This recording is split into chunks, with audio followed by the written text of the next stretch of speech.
Hello friends, मैं रानी शर्मा स्वागत करती हूँ आपका अपने चैनल वी अ टीचर पर।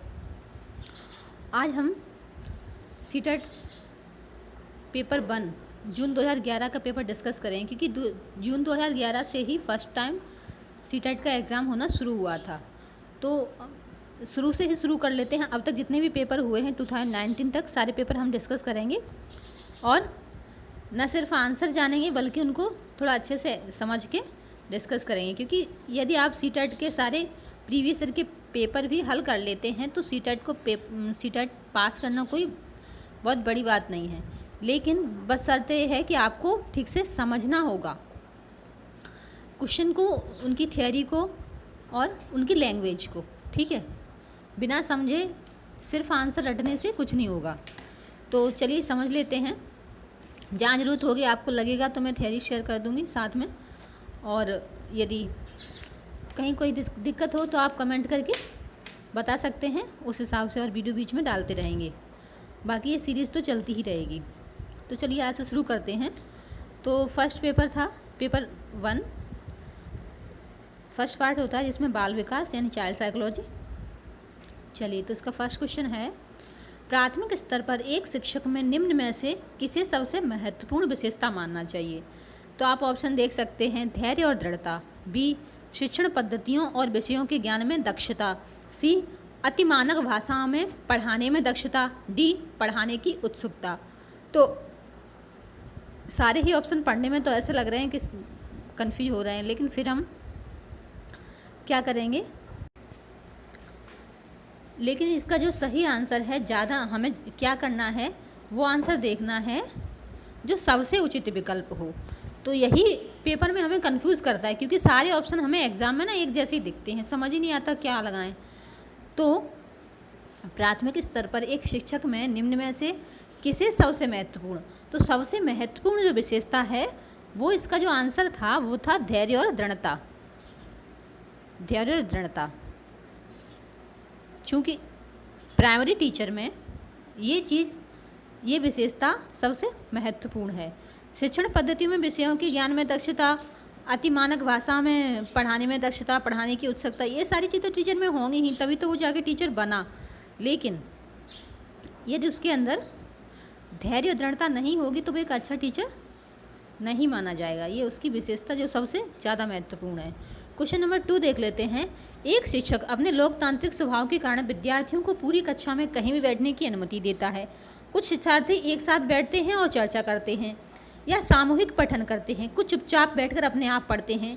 एक अभिभावक को यह बात पसंद नहीं आता। इस स्थिति से निपटने के लिए निम्न में से कौन सा तरीका सबसे बेहतर हो सकता है? तो ये ऑप्शन है, अभिभावकों को प्रधानाचार्य से अनुरोध करना चाहिए कि वे उनके बच्चों का अनुभाग बदल दें, यानी सेक्शन बदल दें। बी अभिभावकों को शिक्षा पर विश्वास व्यक्त करना चाहिए और शिक्षक के साथ समस्या पर चर्चा करनी चाहिए। सी अभिभावकों को उस विद्यालय से अपने बच्चों को निकाल लेना चाहिए, या अभिभावकों को प्रधानाचार्य से शिक्षक की शिकायत करनी चाहिए। तो आप देखिए क्या आंसर सही होगा। तो इसका जो राइट आंसर है वो है बी, कि अभिभावकों को शिक्षक पर विश्वास व्यक्त करना चाहिए और शिक्षक के साथ समस्या पर चर्चा करनी चाहिए। ठीक है, ये इसका राइट आंसर है। नेक्स्ट क्वेश्चन देख लेते हैं। वह अवस्था जब बच्चा तार्किक रूप से वस्तुओं व घटनाओं के विषय में चिंतन प्रारंभ करता है। तार्किक रूप से यानी तर्क लगाने लगता है हर चीज़ में कि ऐसा क्यों है, ऐसा तर्क लगाने लगता है। तो वो जो अवस्था है वो है, ये 4 अवस्थाएं जिन पियाजे ने दी थी। आप देखना, चैनल पे वीडियो पड़ा हुआ है। पियाजे की 4 अवस्था हैं। तो उसमें जो पहली अवस्था है वो है संवेदी प्रेरक अवस्था, दूसरी है पूर्व संक्रियात्मक अवस्था 2 से 7 वर्ष, फिर तीसरी है मूर्त संक्रियात्मक अवस्था 7 से 11, और फिर है औपचारिक संक्रियात्मक अवस्था जो है 11 से ऊपर। तो इसमें जो तार्किक चिंतन करता है बच्चा, वो है, उसका राइट आंसर है मूर्त संक्रियात्मक अवस्था। वीडियो इंग्लिश में बनाया है तो उसमें आपको वहाँ मिलेगा ये कंक्रीट ऑपरेशन लेवल। ठीक है, कंक्रीट ऑपरेशनल स्टेज। तो इसका जो राइट आंसर है वो है मूर्त संक्रियात्मक अवस्था। इसमें क्या है, बच्चा तार्किक रूप से वस्तुओं व घटनाओं के विषय में चिंतन प्रारंभ कर देता है। नेक्स्ट है मन का मानचित्रण संबंधित है साहसिक कार्यों की क्रिया योजना से, मन का चित्र बनाने से, मन की क्रियाशीलता पर अनुसंधान से या बोध समझ बढ़ाने की तकनीकी से। तो आप बता सकते हैं इसका आंसर। समझ में आ रहा है तो आप भी अपने अलग से रख लीजिए कॉपी और लगाते जाइए आंसर। नहीं आ रहा है तो कोई बात नहीं, हम करेंगे आगे और अच्छे से करें। तो इसका जो राइट आंसर है वो होगा ऑप्शन सी, मन की क्रियाशीलता पर अनुसंधान से। ठीक है, ये है मन का मानचित्रण। मन का मानचित्रण इससे संबंधित है। ठीक है, जहाँ चीज़ें आपको समझ में ना आया बता सकते हैं और अच्छे से समझ लेंगे। फिर है विशेष रूप से प्राथमिक स्तर पर विद्यार्थियों की सीखने संबंधी समस्याओं को संबोधित करने का सबसे बेहतर तरीका है महंगी और चमकदार सामग्री, सहायक सामग्री का प्रयोग करना या सरल और रोचक पाठ्य पुस्तकों का प्रयोग करना या कहानी कथन पद्धति का प्रयोग करना या अक्षमता के अनुरूप विभिन्न शिक्षण पद्धतियों का प्रयोग करना। तो इसका जो राइट आंसर है कि प्राथमिक स्तर पर, तो उसका जो राइट आंसर हो जाएगा, आप भी अपने हिसाब से लगाते जाइए और मैं भी बता रही हूँ, वो है अक्षमता के अनुरूप विभिन्न शिक्षण पद्धतियों का प्रयोग करना। कैसे? क्योंकि सभी बच्चों की सीखने की क्षमता अलग अलग होती है, सभी बच्चे अलग अलग तरह से सीखते हैं, इसलिए हमें कक्षा में क्या करना चाहिए, विभिन्न शिक्षण पद्धतियों का प्रयोग करना चाहिए ताकि सारे बच्चों को समझ आ सके। तो ये इसका राइट आंसर है। नेक्स्ट है निम्न में से कौन सा शिक्षार्थियों में सृजनात्मकता का पोषण करता है। तो ये प्रत्येक शिक्षार्थी की अंतर्जात प्रतिभाओं का पोषण करने एवं प्रश्न करने के अवसर उपलब्ध कराना या विद्यालय जीवन के प्रारंभ से उपलब्धि के लक्ष्यों पर बल देना या परीक्षा में अच्छे अंकों के लिए विद्यार्थियों की कोचिंग करना या अच्छी शिक्षा के व्यवहार्य के मूल्यों के लिए विद्यार्थियों का शिक्षण। तो जो इसका राइट आंसर है वो है ऑप्शन ए, प्रत्येक शिक्षार्थी की अंतर्जात प्रतिभाओं का पोषण करने एवं प्रश्न करने के अवसर उपलब्ध कराना। बच्चे जितने ज़्यादा प्रश्न पूछेंगे उतना उनमें सृजनात्मकता का विकास होगा। ठीक है, नेक्स्ट क्वेश्चन है पियाजे के अनुसार निम्नलिखित में से कौन सी अवस्था में बच्चा अमूर्त संकल्पनाओं के विषय में तार्किक चिंतन करना आरंभ कर देता है। देखिए अभी थोड़ी देर पहले इसमें 2 क्वेश्चन पियाजे से डाल दी, तो ये पियाजे, इसीलिए मैंने इनके वीडियो पहले बनाए थे, पियाजे, वाइगोत्स्की और कोलबर्ग, क्योंकि इनसे क्वेश्चन हर पेपर में आना ही आना है, ये तीनों बहुत ही महत्वपूर्ण है। तो अब दूसरा क्वेश्चन आ गया कि अमूर्त संकल्पनाओं, यानी ये अमूर्त संकल्पना है उनके बारे में बच्चा सोचता है 11 वर्ष एवं उससे ऊपर। ये है औपचारिक संक्रियात्मक अवस्था, यानी आप जब वीडियो देखेंगे तो आपको चीज़ अच्छे से क्लियर हो जाएंगी। ठीक है, ये है लास्ट स्टेज है जिसमें बच्चा अमूर्त जो चीज़ें जिन्हें हम छू नहीं सकते उन संकल्पनाओं के विषय में तार्किक चिंतन करना आरंभ कर देता है। ठीक है, नेक्स्ट है सीखना समृद्ध हो सकता है यदि कक्षा में अधिक से अधिक शिक्षण सामग्री का प्रयोग किया जाए या शिक्षक विभिन्न प्रकार के व्याख्यान और स्पष्टीकरण का प्रयोग करे या कक्षा में आवधिक परीक्षाओं पर ध्यान दिया जाए या वास्तविक दुनिया से उदाहरणों को कक्षा में लाया जाए जिसमें विद्यार्थी एक दूसरे से अंतःक्रिया करें और शिक्षक उस प्रक्रिया को सुगम बनाए। तो CTET या NCERT देखा जाए तो वो वास्तविक दुनिया पर ज़्यादा ध्यान देता है। उनके अनुसार बच्चों को पढ़ाते समय यदि हम उन्हें वास्तविक दुनिया से रिलेट करके पढ़ाते हैं तो बच्चे ज़्यादा अच्छे से सीखते हैं। तो इसका जो राइट आंसर है वो होगा डी। ठीक है, चलिए क्वेश्चन नंबर 9 है निम्न में से कौन से कथन को सीखने की प्रक्रिया की विशेषता नहीं मानना चाहिए। तो इसका जो सीखना एक व्यापक प्रक्रिया है, बिल्कुल है। सीखना लक्ष्योन्मुखी होता है, बिल्कुल होता है। अनधिगम भी सीखने की प्रक्रिया है, बिल्कुल होता है। नेक्स्ट, तो इसका जो राइट आंसर है वो होगा डी। क्या? क्योंकि एक पहली बात तो इसमें 2 चीज़ें नेगेटिव हैं। एक तो ये कि शैक्षिक संस्थान ही एकमात्र स्थान है जहाँ अधिगम प्राप्त होता है, और दूसरा एक तो यहाँ पे एकमात्र लग गया, यही इसका नेगेटिव पॉइंट है। क्योंकि शैक्षिक संस्थान है अधिगम का, लेकिन एकमात्र स्थान है ऐसा नहीं कह सकते। ठीक है, क्वेश्चन नंबर 10 है 5वीं कक्षा के दृष्टिबाधित विद्यार्थी के माता पिता और मित्रों द्वारा उस दैनिक कार्यों को करने में सहायता की जानी चाहिए कि या फिर के साथ कक्षा में सामान्य रूप से व्यवहार किया जाना चाहिए और श्रव्य सीडी के माध्यम से सहायता उपलब्ध कराई जानी चाहिए या के साथ कक्षा में विशेष व्यवहार किया जाना चाहिए। तो इसका जो राइट आंसर है वो है जो बच्चे दृष्टिबाधित होते हैं उनको कक्षा में सामान्य रूप से व्यवहार किया जाना चाहिए और श्रव्य सीडी के माध्यम से सहायता उपलब्ध करानी चाहिए। क्यों? क्योंकि उनको देखने में प्रॉब्लम है ना, तो सुनने में हेल्प दे के हम उनको अच्छे से समझा सकते हैं और सामान्य कक्षा में ही उन्हें पढ़ा सकते हैं। ठीक है, नेक्स्ट है निम्न में से कौन सा बच्चे की सामाजिक मनोवैज्ञानिक आवश्यकताओं के साथ संबंध नहीं है। तो इसका जो राइट आंसर है वो है शरीर से अपशिष्ट पदार्थों का नियमित रूप से बाहर निकलना। क्यों? इसमें सामाजिक मनोवैज्ञानिक का कोई बात ही नहीं है, ये तो अनैच्छिक क्रिया हैं और ये तो नेचुरल, ये तो होनी ही होती हैं। इनमें कोई समाज का या मनोविज्ञान का कोई हाथ नहीं होता है, ये तो अपने आप ही होती हैं, इसलिए इनको आवश्यकताओं से संबंध नहीं है ये क्रिया हैं दोनों, ये वाली क्रिया। ठीक है, तो नेक्स्ट क्वेश्चन है वह कौन सा कथन है जहाँ बच्चे की संज्ञानात्मक विकास को समझना सबसे बेहतर तरीके से परिभाषित किया जा सकता है। तो बच्चे के संज्ञानात्मक विकास यानी कॉग्निटिव डेवलपमेंट को सबसे बेहतर तरीके से परिभाषित किया जा सकता है, तो वो कौन सी जगह है? तो वो है विद्यालय एवं कक्षा पर्यावरण। यहाँ पर बच्चे के संज्ञानात्मक विकास को बहुत अच्छी तरीके से, बेहतर तरीके से परिभाषित किया जा सकता है। नेक्स्ट है डैश को एक अभिप्रेरित शिक्षक का संकेत माना जाता है। तो शिक्षक द्वारा दिया गया उपचारात्मक कार्य या विद्यार्थियों द्वारा प्रश्न पूछना या कक्षा में एकदम खामोशी, कक्षा में अधिकतम उपस्थिति, तो ये कोई वो नहीं है।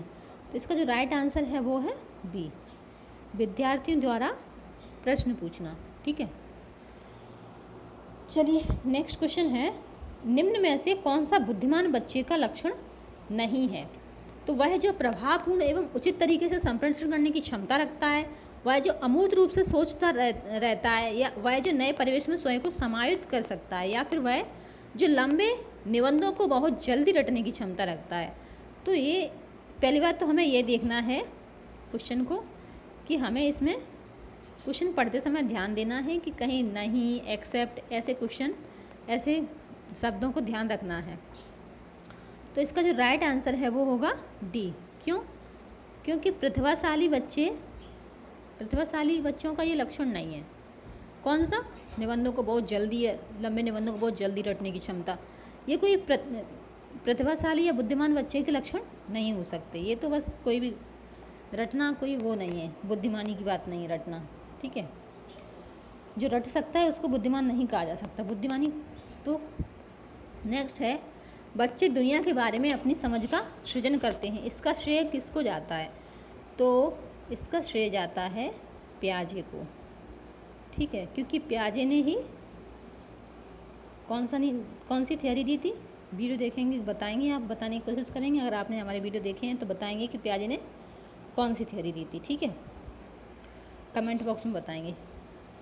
नेक्स्ट है कृतिका अक्सर घर में ज़्यादा बात नहीं करती, लेकिन विद्यालय में वह काफ़ी बात करती है। यह दर्शाता है कि शिक्षकों की मांग होती है बच्चे विद्यालय में खूब बात करें। तो ऐसा तो कहीं नहीं है। ठीक है, ये गलत है। कृतिका को अपना घर बिल्कुल पसंद नहीं है, ऐसा भी नहीं है। कोई बच्चे को अपना घर बिल्कुल पसंद नहीं है, ऐसे कैसे हो सकता है? फिर विद्यालय हर समय बच्चों को खूब बातें करने का अवसर देता है, ये क्या हुआ? ऐसा तो नहीं होता है। तो इसका जो राइट आंसर है वो है सी। क्यों? क्योंकि उसके विचारों को विद्यालय में मान्यता मिलती है। ठीक है, ये उसका राइट आंसर हो गया। चलिए क्वेश्चन नंबर 17 है एक शिक्षक को अपने विद्यार्थियों की क्षमताओं को समझने का प्रयास करना चाहिए। निम्नलिखित में से कौन सा क्षेत्र इस उद्देश्य के साथ संबंधित है? तो सामाजिक दर्शन, मीडिया मनोविज्ञान, शिक्षा समाजशास्त्र, ये सब तो नहीं है। तो इसका जो राइट आंसर है विद्यार्थियों की क्षमताओं को समझने के लिए हमें शिक्षा मनोविज्ञान, इसी शिक्षा मनोविज्ञान को जानना बहुत ज़रूरी है बच्चों को समझने के लिए। क्वेश्चन नंबर 18 है इस सीखने की प्रक्रिया में अभिप्रेरणा पिछले सीखे हुए को नए अधिगम से अलग करती है, या शिक्षार्थियों को एक दिशा में सोचने के योग्य बनाती है, या शिक्षार्थियों में सीखने के प्रति रुचि का विकास करती है, या विद्यार्थियों की स्मरण शक्ति को पैना करती है। तो जो इसका जो राइट आंसर है वो है अभिप्रेरणा। मतलब हमें कहीं ये शिक्षार्थियों में सीखने के प्रति रुचि का विकास करती है। जिसके अंदर अभिप्रेरणा होगी वो सीखने के प्रति रुचि लेगा। ठीक है। क्वेश्चन नंबर 19 है, शिक्षण के क्षेत्र में पाठ्यचर्या शब्दावली की ओर संकेत करती है। विद्यालय का संपूर्ण कार्यक्रम जिसमें विद्यार्थी प्रतिदिन अनुभव प्राप्त करते हैं, या मूल्यांकन प्रक्रिया, या कक्षा में प्रयुक्त की जाने वाली पाठ्य सामग्री, या शिक्षण पद्धति एवं पढ़ाई जाने वाली विषय वस्तु। तो इसका जो राइट आंसर है कि पाठ्यचर्या। पाठ्यचर्या से क्या है? पाठ्यचर्या वो है विद्यालय का संपूर्ण कार्यक्रम। ये विद्यालय में जो भी संपूर्ण कार्यक्रम होता है जिसमें विद्यार्थी प्रतिदिन अनुभव प्राप्त करते हैं और भाग लेते हैं, वो क्या कहलाती है? वो कहलाती है पाठ्यचर्या। ठीक है। क्वेश्चन नंबर 20 है, निचली कक्षाओं में शिक्षण की खेल पद्धति मूल रूप से आधारित है शिक्षण पद्धतियों के सिद्धांतों पर, विकास एवं वृद्धि के मनोवैज्ञानिक सिद्धांतों पर, शिक्षण के समाजशास्त्री सिद्धांतों पर, या शारीरिक शिक्षा कार्यक्रम के सिद्धांत पर। तो इसका जो राइट आंसर है वो है विकास एवं वृद्धि के मनोवैज्ञानिक सिद्धांत पर। क्यों? क्योंकि बच्चों को बचपन में खेल खेल में इसलिए सिखाया जाता है ताकि उनका विकास और वृद्धि मनोवैज्ञानिक रूप से की जाए। नेक्स्ट है, एक बच्चा अतीत की समान परिस्थितियों में की गई अनुक्रियाओं के आधार पर नई स्थिति के प्रति अनुक्रिया करता है। यह किससे संबंधित है? सीखने का प्रभाव नियम, सीखने की प्रक्रिया की आवृत्ति नियम, सीखने का तत्परता नियम, या सीखने का सादृश्यता नियम। तो इसका जो राइट आंसर है वो है सीखने का सादृश्यता नियम। ठीक है, सादृश्यता नियम। ठीक है। चलिए नेक्स्ट क्वेश्चन है, प्रतिभाशाली होने का संकेत नहीं है दूसरों के साथ झगड़ना, अव्यक्ति में नवीनता, सृजनात्मक विचार, जिज्ञासा। तो इसका जो राइट आंसर है वो यही है, दूसरों के साथ झगड़ना कोई प्रतिभाशाली बालक की पहचान नहीं है, ये नहीं है। बाकी तो अव्यक्ति में नवीनता है, सृजनात्मक विचार है, जिज्ञासा है, ये तो प्रतिभाशाली होने के संकेत हैं। लेकिन जो नहीं है वो क्या है? दूसरों के साथ झगड़ना। प्रतिभाशाली होते वो अपने सोच विचार की काम करते हैं। नेक्स्ट है, विशेष आवश्यकता वाले बच्चों को शिक्षा उपलब्ध कराई जानी चाहिए। विशेष विद्यालय में विशेष बच्चों के लिए विकसित पद्धतियों द्वारा, या विशेष विद्यालयों में विशेष शिक्षकों द्वारा, या इन समान बच्चों के साथ। तो इसका जो राइट आंसर है वो है डी। ऐसा कुछ नहीं है, विशेष या पिछड़े सब बच्चों को अन्य समान बच्चों के साथ ही शिक्षा उपलब्ध कराई जानी चाहिए। नेक्स्ट है, आकलन को उपयोगी और रोचक प्रक्रिया बनाने के लिए विद्यार्थियों को बुद्धिमान या औसत शिक्षार्थी की उपाधि देना के प्रति सचेत होना चाहिए, या फिर शैक्षिक और सह शैक्षिक क्षेत्रों में विद्यार्थियों के सीखने के बारे में जानकारी प्राप्त करने के लिए विविध तरीकों का प्रयोग करना, या फिर प्रतिपुष्टि फीडबैक देने के लिए तकनीकी भाषा का प्रयोग करना, या अलग अलग विद्यार्थियों में तुलना करना। तो इसका जो राइट आंसर है वो है बी, शैक्षिक और सह शैक्षिक क्षेत्र में शैक्षिक और सह शैक्षिक क्षेत्र में विद्यार्थियों के सीखने के बारे में जानकारी प्राप्त करने के लिए विविध तरीकों का प्रयोग करना। चलिए क्वेश्चन नंबर 25 देख लेते हैं, डिसलेक्सिया किससे संबंधित है? तो ये पठन विकार होते हैं, डिस्ग्राफिया, डिस्कैल्कुलिया, ये आप लोगों ने पढ़े होंगे। नहीं पढ़े हैं तो किसी दिन इसका वीडियो बना के डाल देंगे कि कौन कौन से होते हैं और किस चीज़ में क्या प्रॉब्लम होती है। तो डिसलेक्सिया जो होता है वो एक्चुअली पठन विकार है। जिन बच्चों के अंदर डिसलेक्सिया है उनको पढ़ने में दिक्कत होती है, समझ ही नहीं आते हैं लेटर कैसे पढ़ना है, और डिस्ग्राफिया वो होता है जिनको लिखने में दिक्कत आती है, और डिसकैलकुलिया वो होता है जिनको गणना संबंधी यानी मैथ। तो आपको ऐसे समझ के भी आप इनको समझ सकते हैं कि कैसे रिलेट करके। ग्राफ का मतलब होता है खींचना, कॉपी पे लिखना, तो लिखने से संबंधित हो गई। कैलकुलेशन हम करते हैं मैथ में, तो डिसकैलकुलिया हो गई मैथ से रिलेटेड।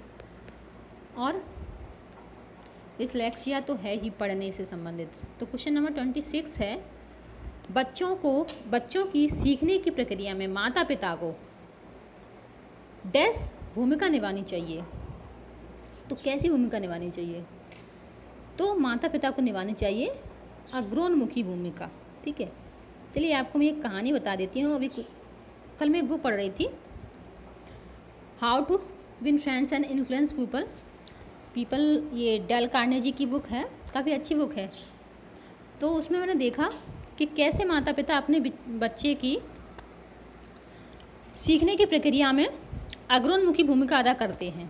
कैसे करते हैं कि डेल कार्नेजी का बच्चा किंडरगार्टन केजी स्कूल में जाने के लिए रो रहा था, मतलब उसको नहीं जाना था, पैर पीट रहा था कि मैं स्कूल नहीं जाऊंगा।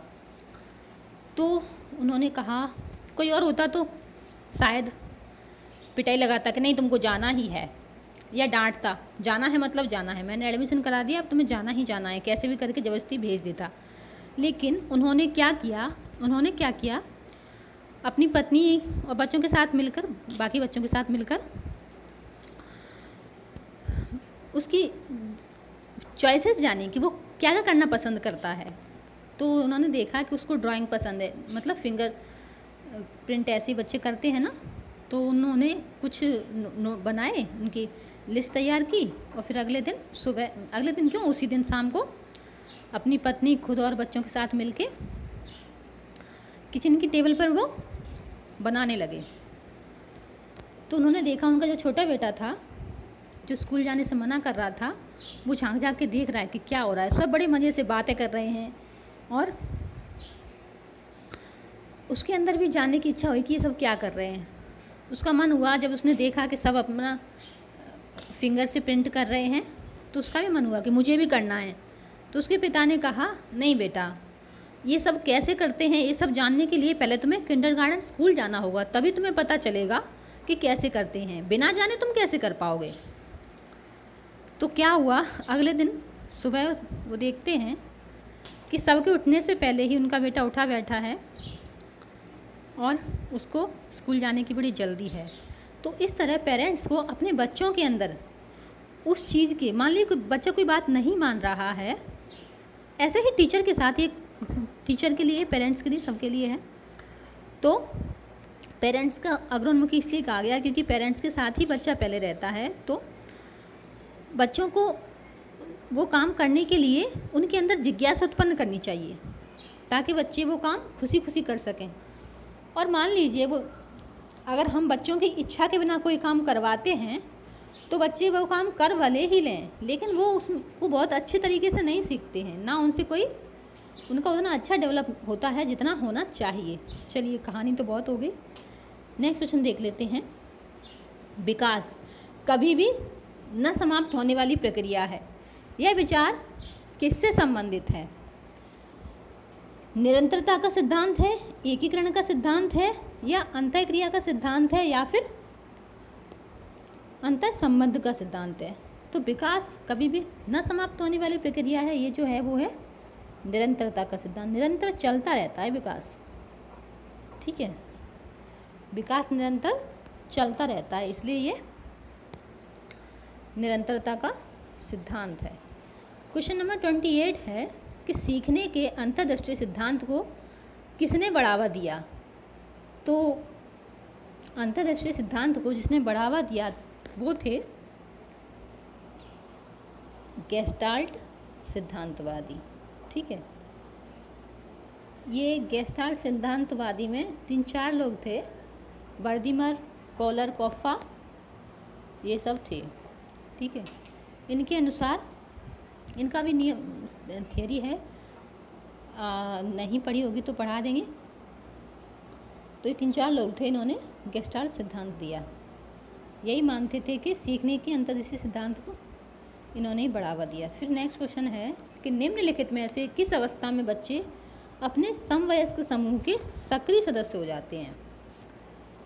तो इसका जो राइट आंसर है वो है किशोर अवस्था। ठीक है, क्यों? क्योंकि किशोर अवस्था में बच्चे अपने समवयस्क, अपने समान उम्र के बच्चों के समूह में सक्रिय सदस्य हो जाते हैं। क्वेश्चन नंबर 30 है, बच्चों के बौद्धिक विकास की 4 विशिष्ट अवस्थाओं की पहचान की गई। तो ये वही है, 4 अवस्थाओं की पहचान की गई पियाजे द्वारा, और ये इन सभी के द्वारा अवस्थाओं की पहचान की गई है, लेकिन जो 4 अवस्थाओं की पहचान की गई वो है पियाजे द्वारा, और कोहलबर्ग के द्वारा की गई है 3 अवस्थाओं, जिनमें 6 स्टेप थे, मतलब 6 स्तर थे। अवस्थाएं 3 थी, स्तर 6 थे। और एरिक एरिक्सन उनके द्वारा जो अवस्थाएं दी गई थी वो 8 थी। तो इन तीनों से रिलेटेड वीडियो तो मैं डाल चुकी हूँ, स्किनर के बारे में और डालना है आप। तो ये सब इन सब ने अब पहचान की थी, इसलिए इसमें लिखा हुआ है। लेकिन 4 अवस्थाओं की पहचान किसने की? तो वो है पियाजे। ठीक है, तो हमारा सेक्शन 1 ख़त्म हो गया है। अब नेक्स्ट है मैथ। मैं सोच रही हूँ कि तीनों ही पेपर ख़त्म कर लूँ, लेकिन तीनों पेपर ख़त्म करने में हो सकता है टाइम ज़्यादा लग जाए, लेकिन कोई बात नहीं, कर लेते हैं। तभी तो प्रैक्टिस हमें भी आदत पड़ेगी एक बार में ख़त्म करने की। तो ये दूसरा सेक्शन जो आ जाता है मैथ का, इसको शुरू कर लेते हैं।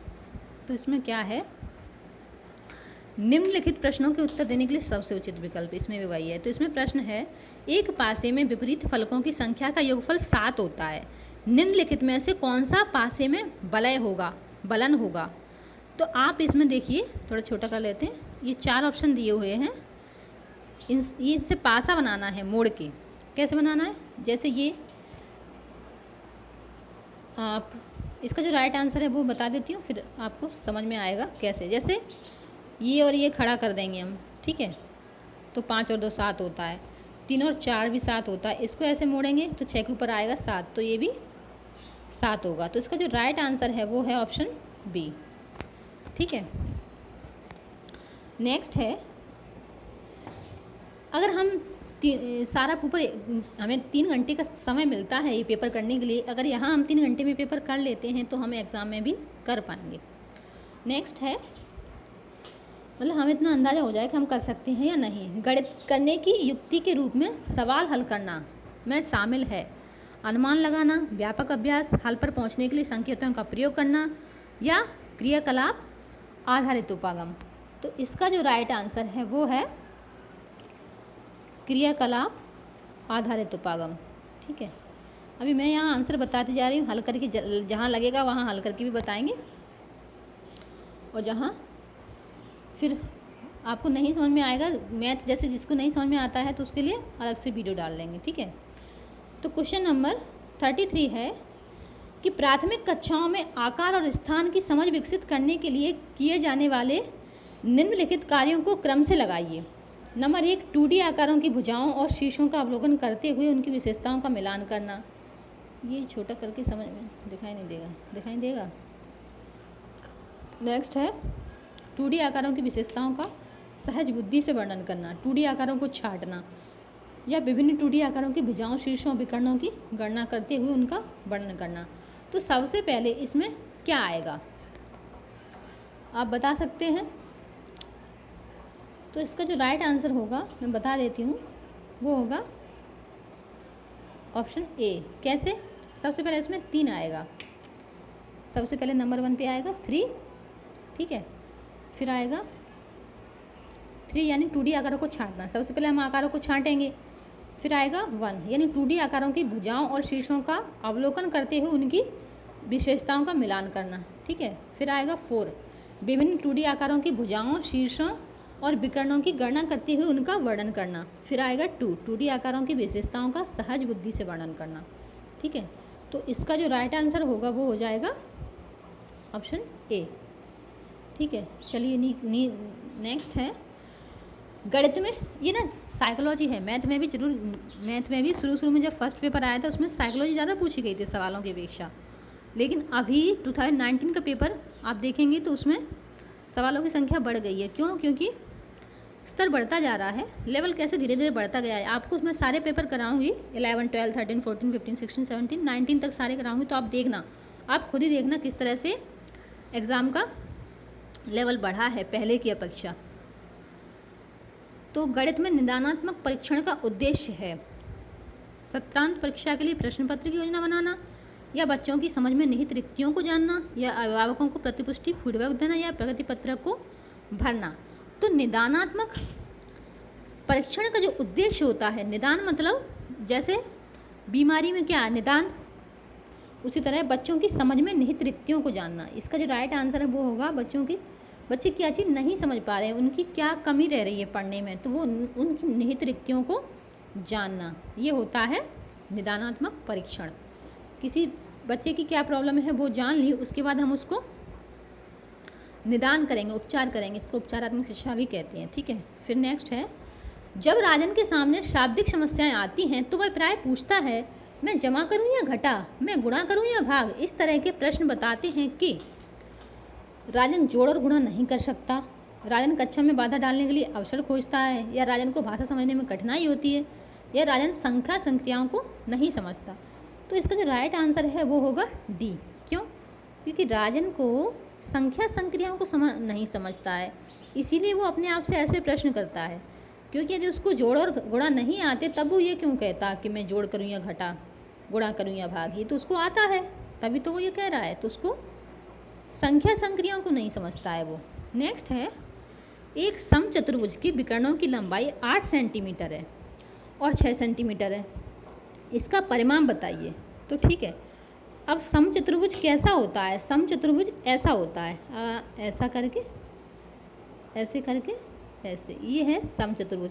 और विकर्ण जो होते हैं, विकर्ण ये होते हैं, बीच में जो रेखाएं होती हैं वो होते हैं उसके विकर्ण। ठीक है, तो ये विकर्णों की लंबाई उसमें बताई गई है, ये है 8 सेंटीमीटर और ये 6 सेंटीमीटर। ठीक है, तो ये विकर्णों की लंबाई 8 और 6 बताई गई है। अब इसका परिमाप बताना है हमें, तो हमें पता है, तो इसमें हम क्या करेंगे, इसमें एक नियम लगता है। तो 8, इसमें विकर्ण एक ही है तो हम क्या करेंगे, 8 का आधा 4 होता है, तो 4 का स्क्वायर इंटू 3 का स्क्वायर। ठीक है, फिर यहाँ ठीक से नहीं हो पा रहा है, तो 4 का स्क्वायर 8 होगा इंटू 3 का स्क्वायर 9 होगा।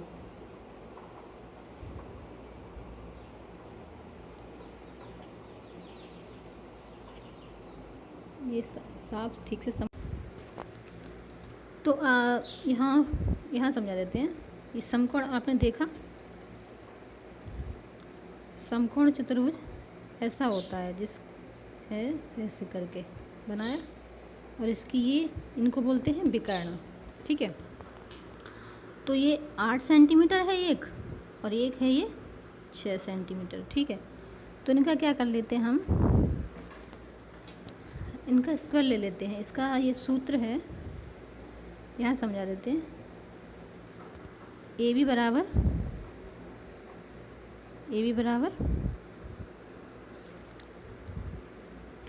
ये 8 को 4 का स्क्वायर 8 है, प्लस 6 किसका स्क्वायर है, 3 का। तो फिर ये जब स्क्वायर से बाहर आएगा तो 5 हो जाएगा, इक्वल टू 5 इंटू 4। तो इसका जो राइट आंसर आ जाएगा वो 5 4 जा 20।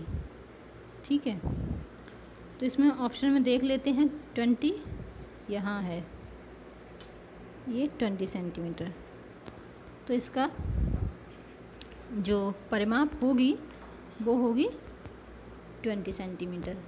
ठीक है, नेक्स्ट है 37, क्षेत्रफल की अवधारणा से परिचित कराने के लिए शिक्षक किससे शुरुआत कर सकता है? भिन्न आकारों की आकृतियों का क्षेत्रफल ज्ञात करने के लिए सूत्रों को स्पष्ट करना, या हथेली, पत्ते, पेंसिल, नोटबुक आदि विभिन्न वस्तुओं की सहायता से किसी आकृति के क्षेत्रफल की तुलना करना, या आयत की लंबाई और चौड़ाई का पता लगाना और आयत के क्षेत्रफल के सूत्र लंबाई गुणा चौड़ाई का प्रयोग करते हुए क्षेत्रफल ज्ञात करना, या इकाई वर्ग गणना की सहायता से आकृतियों का क्षेत्रफल ज्ञात करना। तो प्राइमरी लेवल में हम जब क्षेत्रफल की अवधारणा शुरू करते हैं तो बच्चों को हम क्या करते हैं, बच्चों को हम वही अपनी ज़िंदगी से रिलेटेड जैसे हथेली, पत्ते, पेंसिल, इन सारी चीज़ों से रिलेट करके पढ़ाते हैं। तो इससे क्या है, वो पढ़ने में उनको समझ भी आता है और वे मज़े से पढ़ते हैं। ठीक है, नेक्स्ट है एनसीएफ 2005 मानता है कि गणित में सोचने एवं तर्क का एक निश्चित तरीका है। तो नीचे दिए गए कथनों में से वह कथन चुनिए जो उपयुक्त सिद्धांत का पालन नहीं करता है। तो इसका जो राइट आंसर है वो है, आंकिक प्रश्नों को हल करने के लिए विद्यार्थियों को निर्धारित सूत्र बताना। तो ज़रूरी तो नहीं है, प्राइमरी लेवल में हम पहला ही क्वेश्चन नहीं करता है। क्यों? प्राइमरी लेवल में हम सूत्र कहाँ बताते हैं, सूत्र प्राइमरी लेवल में तो होते ही नहीं। बच्चे तो अपने खुद से करके समझ से, ऐसे बाहरी दुनिया से रिलेट करके, या जो मूर्त चीज़ें होती हैं जिनको कंक्रीट थिंग्स बोलते हैं, उनसे सीखता है। उसमें सूत्र कहाँ होते हैं, तो उसके लिए सूत्रों की ज़रूरत नहीं होती तर्क एवं सोचने के लिए। पाठ्य पुस्तकों की प्रस्तुत समय, ये सब तो जब ऑप्शन शुरू में ही दिख जाए तो हमें वहाँ तक जाने की ज़रूरत ही नहीं है। फिर नेक्स्ट है, एक शिक्षक कक्षा से डैश पर 1/8 निरूपित करने के लिए कहता है। तो निम्नलिखित में से कौन सा निरूपण गलत है? तो 1/8, यदि इसमें 1/8 करने के लिए कह रहा है तो ये तो सही है कि नहीं? तो ये तो है। फिर ये भी, इसका भी 1/8 हो गया ठीक सा, इसमें भी 1/8 हो गया। तो जो हमारा राइट आंसर बचता है इसमें सही नहीं हो रहा है, क्योंकि इसमें कोई बड़ा है कोई छोटा है। तो इसका जो राइट आंसर होगा वो होगा ए, डी। ठीक है, ये इसका राइट आंसर। बाकी ये तीनों गलत है, क्योंकि हमें यहाँ नहीं बताना है ना। हमें क्वेश्चन करते समय इस चीज़ पर बहुत ध्यान देना है कि कौन सा निरूपण गलत है, गलत नहीं, ये सारी चीज़ें हमें। फिर है 407928 को पढ़ा जाएगा। तो इसको तो कोई भी बता सकता है, मुझे नहीं लगता इसका आंसर बताने की ज़रूरत है, आप खुद समझ के कर सकते हैं। ठीक है, तो इसका आंसर आप खुद ही दीजिए, कैसे पढ़ा जाएगा इस संख्या को। इसको आंसर देने का मतलब तो मतलब आप रहने दीजिए। माप की अवधारणा विकसित करने हेतु अपनाए गए निम्नलिखित कार्यों को क्रम से लगाइए। तो माप की अवधारणा विकसित करने हेतु सबसे पहले हमें क्या करना होगा? तो इसके लिए हमें सबसे पहले करना होगा, आप ऑप्शन पढ़िए फिर बताइए। शिक्षार्थी को सरल अवलोकन द्वारा वस्तुओं को सत्यापित करते हैं। पहले तो सरल अवलोकन द्वारा वस्तुओं को सत्यापित करते हैं। ठीक है, फिर शिक्षार्थी लंबाई मापने के लिए अमानक इकाइयों का प्रयोग करता है। मतलब अमानक इकाइयाँ जो मानक नहीं हैं, समझ सकते हैं, जैसे कोई भी चीज़ मापने के लिए धागा कुछ भी ले लिया। ठीक है, फिर है शिक्षार्थी लंबाई मापने के लिए मानक इकाइयों का प्रयोग करता है। पहले अमानक इकाइयों का प्रयोग किया, फिर मानक इकाइयों का। फिर है शिक्षार्थी मीटर, मैट्रिक इकाइयों के बीच में संबंध को समझते हैं। तो इस तरह के ऑप्शन किस में हैं? तो इस तरह के ऑप्शन हमें डी में दिख रहे हैं। ठीक है, नेक्स्ट जो है वो है, यदि एक ऑपरेटर, ये जो साइन दिख रहा है, कि निम्नलिखित रूप में परिभाषित किया जाए, जैसे 4 + 3, तो 4 के बाद 3 डिजिट प्लस में किए हैं, 4 + 5 + 6, फिर 5 + 4, फिर 4 डिजिट इसमें प्लस किए हैं, 5 + 6 + 7 + 1, मतलब सीक्वेंस में ही प्लस कर रहे हैं, लेकिन जो डिजिट है उसके साथ ही शुरू कर रहे हैं। तो n प्लस का क्या मान होगा? तो इसमें हम कैसे लिख सकते हैं? ऐसे लिख सकते हैं, n + n1 + n2, ठीक है, + n3, ऐसे करके हम 7 तक लिखेंगे। क्यों? क्योंकि 8n है।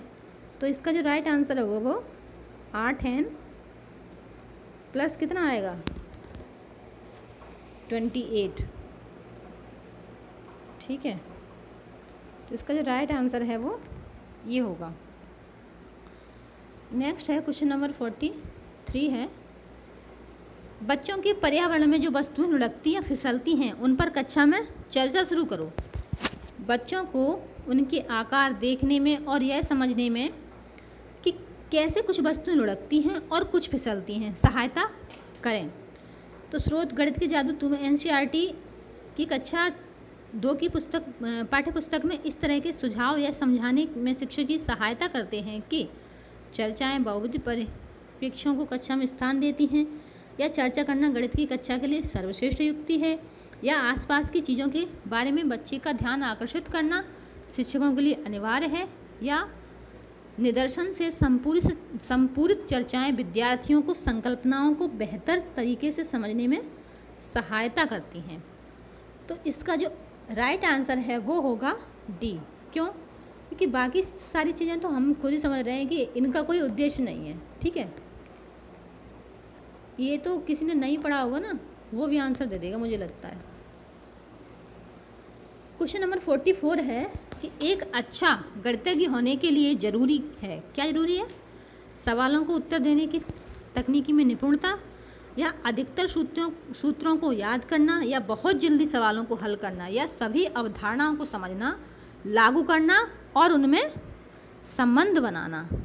तो इसका जो राइट आंसर है वो होगा सभी अवधारणाओं को समझना, लागू करना और उनमें संबंध बनाना। ये नहीं कि हमें सिर्फ बहुत जल्दी सवालों को हल कर सकते हैं तो हम अच्छे गणितज्ञ हो गए, ऐसा नहीं है। ठीक है, साइकोलॉजी क्या चीज़ देखती है ये समझना है आपको। क्वेश्चन नंबर 45 है कि कुछ आमों का भार 2 किलो 600 ग्राम है तथा कुछ सेबों का भार 1 किलो 450 ग्राम है। तो आमों का भार सेबों के भार से कितना अधिक है? ये तो छोटे छोटे बच्चे भी कर देंगे मुझे लगता है ये छोटे से प्रश्न। बस उनकी भाषा समझनी चाहिए, सीटेट में कुछ नहीं है, सिर्फ भाषा समझ में आ गई ना तो आप आराम से कर सकते हो। तो इसका जो राइट आंसर है क्या करेंगे हम, इसमें से इसको माइनस कर देंगे तो क्या बचा? 1 किलो 150 ग्राम। ठीक है, देख लीजिए कितने सरल क्वेश्चन आते हैं। मुझे नहीं लगता सीटेट से सिंपल क्वेश्चन किसी में आते हैं। नेक्स्ट है एनसीईआरटी की कक्षा 4 की गणित की पुस्तक के पाठों में इस तरह के शीर्षक हैं, कबाड़ी वाला, भोपाल की सैर, दुनिया कुछ ऐसी दिखती है। यह परिवर्तन किया गया है कबाड़ बेचने की यात्रा करने के बारे में जानने के लिए, या पाठों में गणितीय विषय वस्तु का अनुमान लगाने हेतु विद्यार्थियों को चुनौती देने के लिए, या फिर उन्हें अलग सा समझाने के लिए, या फिर दैनिक जीवन से जोड़ते हुए उन्हें रोचक बनाने के लिए। तो ये चीज़ आपने नोटिस की होगी कि इसका जो राइट आंसर है वो है दैनिक जीवन से जोड़ते हुए उन्हें रोचक बनाने के लिए। क्यों? क्योंकि बच्चे इंटरेस्ट लेते हैं जब जिन चीज़ों को वो जानते हैं, समझते, आसपास देखते हैं, उन्हीं से रिलेटेड चीज़ें जब पे पढ़ते हैं तो उन्हें पढ़ने में आनंद भी आता है और चीज़ें समझ भी आती हैं, जिससे बच्चे अच्छे से सीखते हैं, उनके संज्ञान का विकास अच्छे से होता है। नेक्स्ट है इन दिनों दाम बढ़ने शुरू हो रहे हैं, निम्नलिखित में से कौन सा ग्राफ इस स्थिति को निरूपित करता है? तो ये तो मुझे लगता है कोई भी देख के बता देगा, कितना ईजी क्वेश्चन है। दाम बढ़ रहे हैं तो इसमें तो ये उल्टा ग्राफ बना है तो ये तो हो ही नहीं सकता। ठीक है, ये ग्राफ ऊपर गया फिर नीचे आ गया तो दाम बढ़ रहे हैं तो नीचे कैसे आ सकता है? और यार इस तरह का तो कोई ग्राफ होती नहीं है, मुझे नहीं, फिर तो इसका राइट जो आंसर होगा वो होगा डी। ठीक है, नेक्स्ट है भिन्नों की तुलना पढ़ाते समय जिसमें अंश समान है, जैसे 3/5 और 3/7। तो रोहित की प्रतिक्रिया थी चूँकि अंश समान है और 7 5 से बड़ा है, अतः 3/5 3/7 3/5 से बड़ा है। तो यह बताता है रोहित ने अच्छी तरह अभ्यास नहीं किया है, या रोहित को भिन्नों के परिणाम की समझ नहीं, या रोहित अंश और हर की अवधारणा नहीं जानता, या रोहित तुल्य भिन्नों की अवधारणा नहीं जानता। तो इसका जो राइट आंसर है वो है, आप भी सोचिए बताइए, वो ये है कि रोहित तुल्य भिन्नों की अवधारणा नहीं जानता। वो भिन्नों के बारे में थोड़ा तो समझता है लेकिन जो तुल्य भिन्नें होती हैं उनकी अवधारणा का कंसेप्ट उससे अभी क्लियर नहीं हुआ है, इसीलिए वो नहीं समझ पा रहा है। क्यों? क्योंकि यहाँ 3/7 को वो बड़ा मान रहा है। क्यों? क्योंकि वो ये सोच ही नहीं पा रहा है कि यहाँ 3 के 7 हिस्से किए जा रहे हैं, यहाँ 3 के 5 हिस्से किए जा रहे हैं, तो बड़ा कौन सा हो सकता है, तो वो ये नहीं समझ पा रहा है अभी।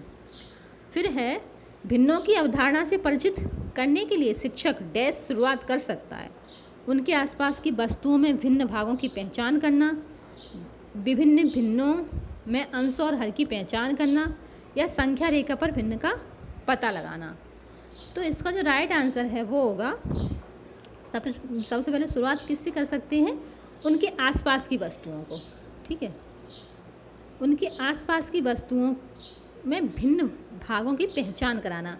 बच्चे जब अपने आसपास वही चीज़ बार बार सीटेट में वही चीज़ आ जाती है, आसपास अपने आसपास की चीज़ों को देख के बच्चे बेहतर समझ विकसित करते हैं। ठीक है, नेक्स्ट है कि माचिस की तीलियों से बने निम्नलिखित पैटर्न की जांच कीजिए।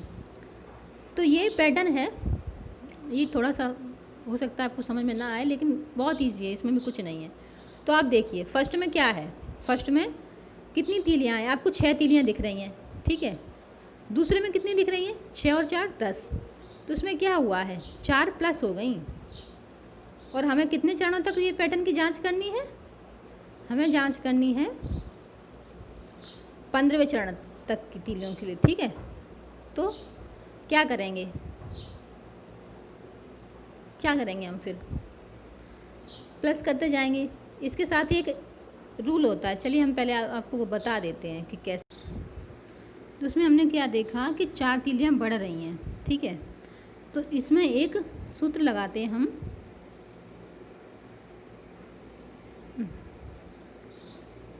A + 14D। जो तीलियाँ बढ़ रही हैं ना उनको D मान लेते हैं। तो ये यानी 6, पहले उसमें 6 तीलियाँ हैं। ठीक है, प्लस 14 इंटू, जहाँ कोई मार्क नहीं तो वहाँ इंटू मानते हैं, तो D यानी कितनी तीलियाँ बढ़ रही हैं, 4 बढ़ रही हैं। तो साफ यहाँ लिख लेते हैं साफ, 6 + 14 4 जा 56, और 56 और 6 प्लस करेंगे तो कितना होगा, 62। ठीक है, तो ये इसका जो राइट आंसर है वो होगा 62। ठीक है, चलिए समझ में नहीं आ रहा है तो और समझा सकते हैं, समझते चलिए, नहीं तो इतना मैथ तो सभी को आता है, बहुत इजी लग रहा है। एक आयत की लंबाई L है। चलिए एक आयत मान लेते हैं, एक आयत की लंबाई L है। ठीक है, आयत बना लेते हैं, ड्राइंग बहुत अच्छी नहीं है लेकिन फिर भी बना लेते हैं आयत। वो थोड़ा आयत मतलब थोड़ा सा ऐसे। ठीक है, अब ठीक है, नहीं है ठीक, चलो चलेगा, कोई बात नहीं, अब जैसा भी है मान लेते हैं, मानने के लिए कर रहे हैं ना। ये आयत की लंबाई क्या है, L है, ये लंबाई है। ठीक है, इसकी चौड़ाई लंबाई की आधी है, यानी 1/2 है चौड़ाई। तो इस आयत का परिमाप क्या होगी यदि उसकी लंबाई दुगनी कर दी जाए, मतलब इसकी ये लंबाई दुगनी कर दी जाए, 1 की जगह 2 कर दी जाए, और उसकी चौड़ाई समान रखी जाए, चौड़ाई तो उतनी ही रहेगी, लंबाई दुगनी कर दी जाए और चौड़ाई उतनी, तो क्या होगा, 2 + 2 4 और 1 + ये आधा आधा 1। तो इसका जो राइट आंसर होगा वो होगा 5L। ठीक है, ज़रूरी नहीं हर चीज़ में सूत्र लगाएं, कुछ चीज़ें हम सिंपल समझ के भी कर सकते हैं ऐसे ही। फिर है षड्भुजाकार पिरामिड के बारे में कौन सा कथन सत्य है। ये कथन पढ़ लीजिए और देख लीजिए कि कौन सा कथन सत्य है। इसके 6 षड्भुजाकार फलक होते हैं जो आयताकार फलकों से जुड़े हुए होते हैं। ठीक है, और इसके 6 फलक होते हैं और प्रत्येक फलक षड्भुज होता है, एक बिंदु पर मिलते हुए 6 त्रिभुजाकार फलकों के साथ इसका। तो ये मुझे राइट आंसर ठीक लग रहा है, ये C। ठीक है, तो इसका जो राइट आंसर है वो है C। फिर नेक्स्ट क्वेश्चन देख लेते हैं कि हिंदू अरबी संख्यांकन पद्धति में 4 अंकों वाली कितनी संख्याएं हैं। तो ये 4 अंकों वाली कितनी संख्याएं हैं, तो इसको तो इसमें हमें क्या करना है कि हम सब जानते हैं कि हिंदू अरबी संख्यांकन पद्धति में 2 संख्याएं होती हैं 4 अंकों की, एक तो 9,999 ठीक है, ये सबसे बड़ी होती है। माइनस 4 अंकों की संख्या ये भी होती है, ये सबसे छोटी होती है। प्लस 1, तो अब इसमें क्या करेंगे हम, माइनस करेंगे तो क्या आएगा, 8,999 प्लस 1, तो क्या आ जाएगा, ये 9,000 आ जाएगा। ठीक है, इस तरह से हम इसको निकाल लेते हैं। फिर नेक्स्ट है ये, देख लीजिए ठीक से, 4 ऑप्शन दिख रहा है, हाँ, कि ये जो दो, ये आपको शेप दिख रहा है, एक इकाई का 3/4 है, तो एक सही 1/2 क्या होगा, तो इसमें देख लीजिए आप, तो इसका जो राइट आंसर है वो होगा डी।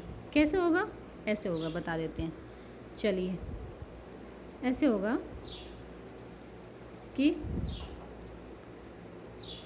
3/4 प्लस 3/4 क्या होगा, ये होगा 6/4 होगा, बिल्कुल होगा, क्यों नहीं होगा।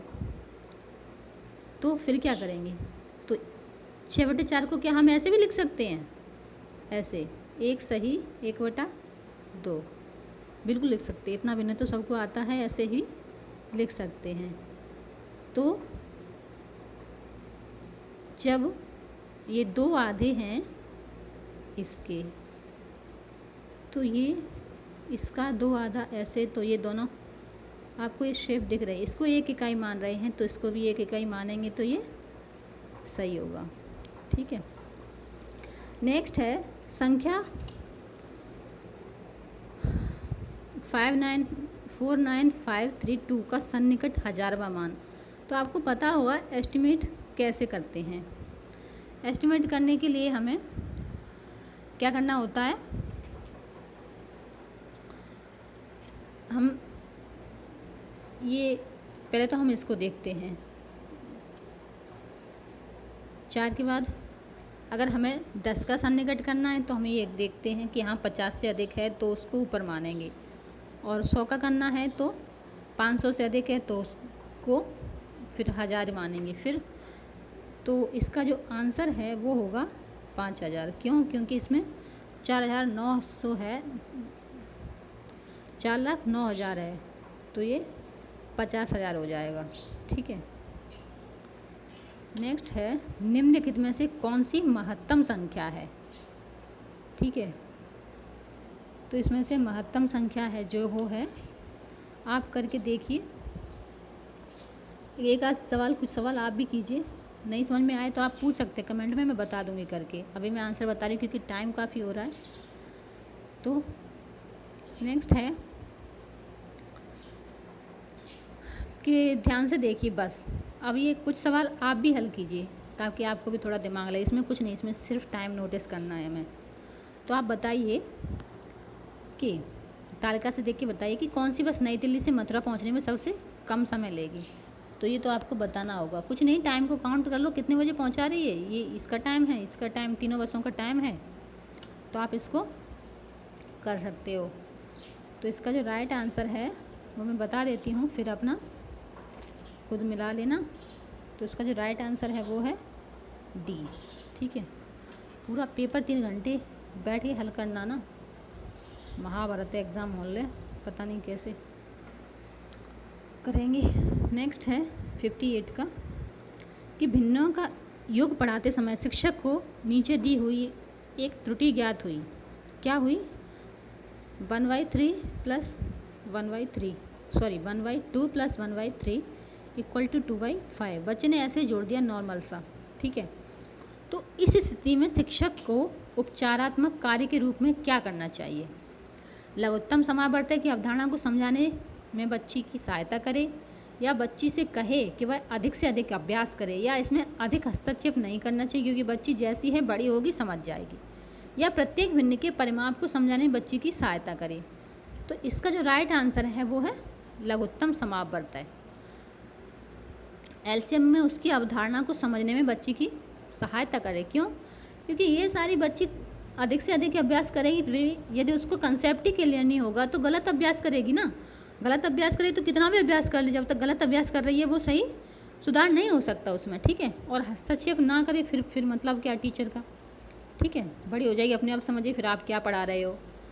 और प्रत्येक को समझाने में सहायता करेंगे तो फिर कॉन्सेप्ट क्लियर कैसे होगा, एक एक चीज़ को समझाते रहेंगे, ये तो कोई बात नहीं हुई, ठीक है। चलिए नेक्स्ट है कि विकास 56 विद्यार्थियों की कक्षा में गणित पढ़ाता है। यानी विकास एक टीचर है जो 56 विद्यार्थी उसकी कक्षा में, उसका यह विश्वास है कि यदि परीक्षा के तुरंत बाद प्रतिपुष्टि फीडबैक दी जाए तो वह प्रभावी होती है। तो वह 10 अंक की एक छोटी कक्षा परीक्षा का आयोजन करता है।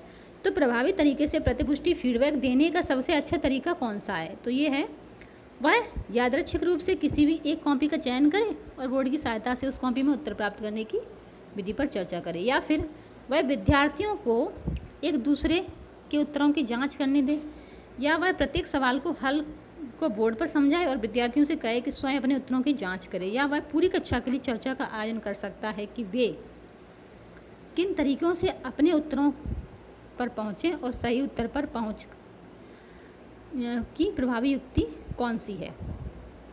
तो इसका जो राइट आंसर है वो है डी। क्यों? क्योंकि उसको पूरी कक्षा में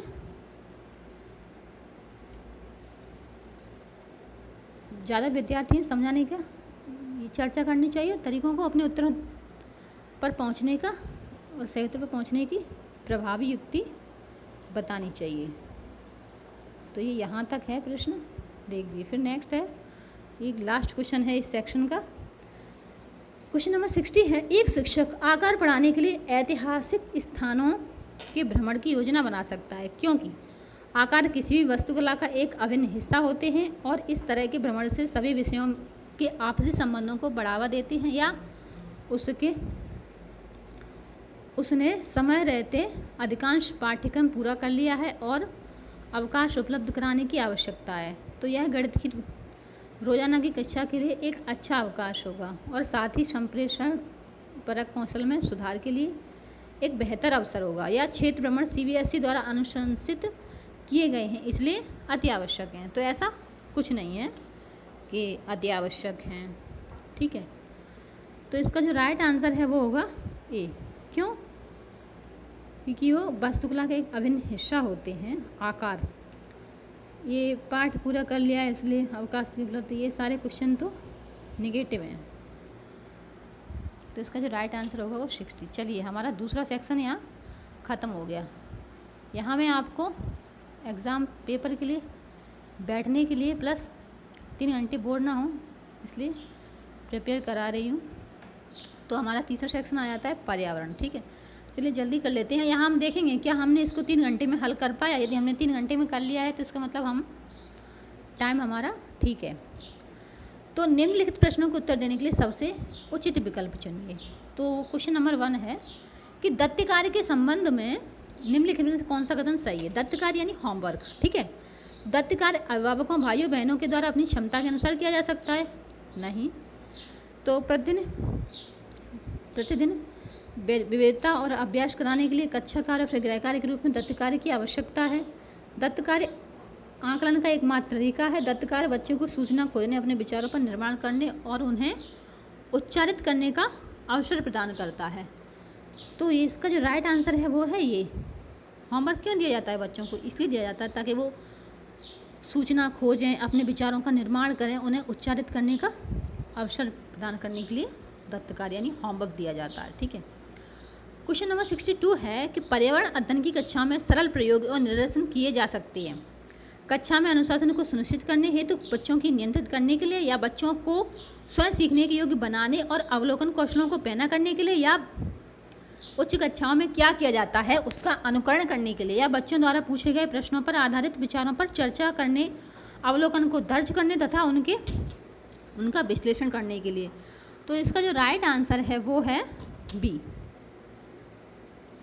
कैसे? बच्चों को स्वयं सीखने की योग्य बनाने, बच्चों को इतना योग्य बनाना है कि वो स्वयं सीखें और अवलोकन कौशलों को पैना करने के लिए, ठीक है। क्वेश्चन नंबर 63 है कि दुर्गा एक गांव में रहती है और लकड़ी या गोबर के उपलों का ईंधन इस्तेमाल करते हुए चूल्हे पर खाना पकाती है। पिछले 3 महीनों से उसे तेज खांसी आ रही है। इसका कारण हो सकता है उसकी झोंपड़ी के अंदर और बाहर प्रदूषण तथा वृद्धावस्था या ईंधन के जलने से उत्पादित कार्बन मोनोऑक्साइड जो श्वसन नली में जमा हो गई है, या जलते हुए ईंधन से उत्पादित काला धुआं जो उसके श्वसन नाल में जमा हो गया होगा, या जलते हुए ईंधन से धुएं से उसे एलर्जी हो गई होगी। तो इसका जो राइट आंसर है वो है ऑप्शन सी। क्यों? क्योंकि धुआं जो होता है, जलते हुए ईंधन से जो काला धुआं उत्पन्न होता है वो उसके श्वसन नाल में जमा हो गया, इसलिए उसको खांसी आ रही है। और वो क्वेश्चन नंबर 64 है, एक विद्यालय ने राजस्थान के लिए कक्षा 5 के बच्चों के शैक्षिक भ्रमण की योजना बनाई। तो भ्रमण के दौरान बच्चों से आपकी क्या अपेक्षा रहेगी?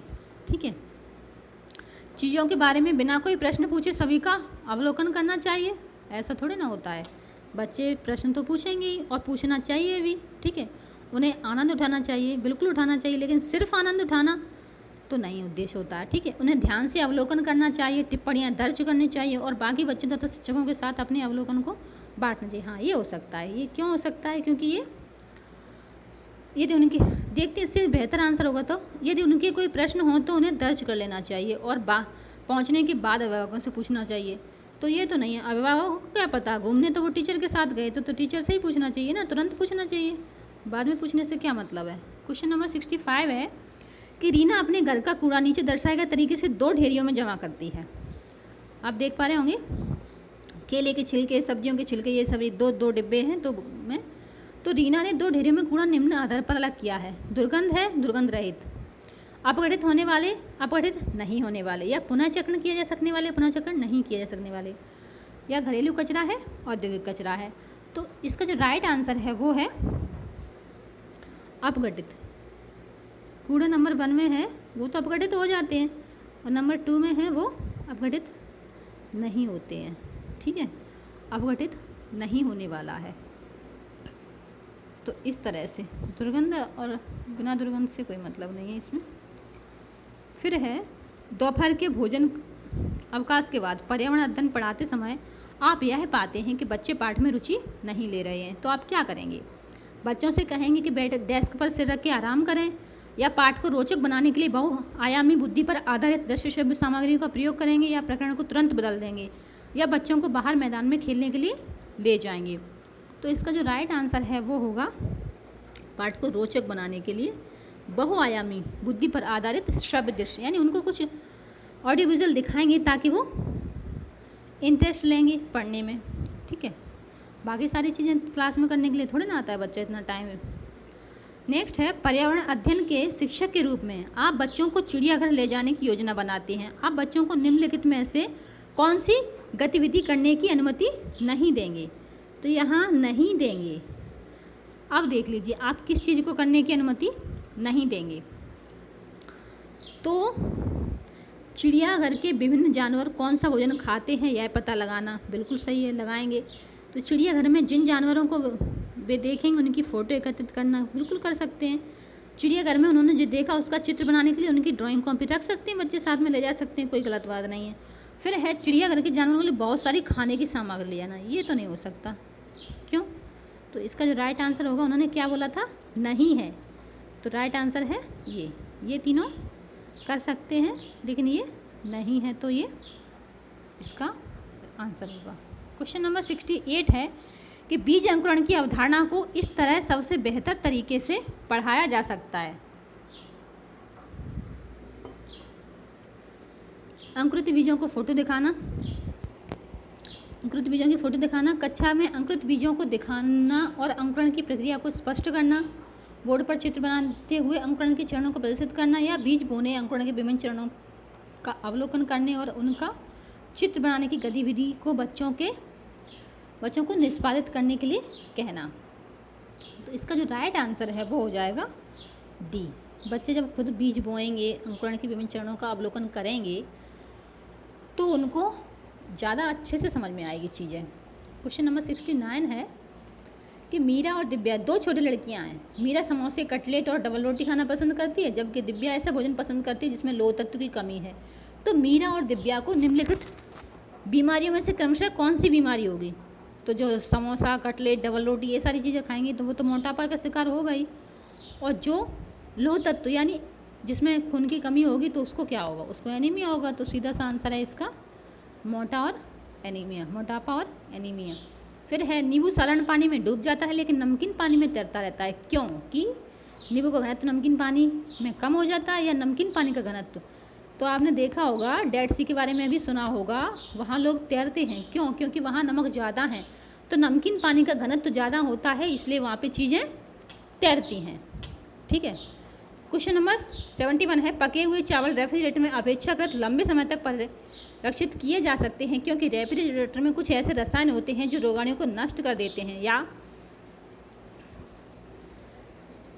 कम तापमान पर रोगाणु निष्क्रिय हो जाते हैं, या फिर रोगाणु कम तापमान नष्ट हो जाते हैं, या फिर कम तापमान पर भोजन का नमी तत्व घट जाता है।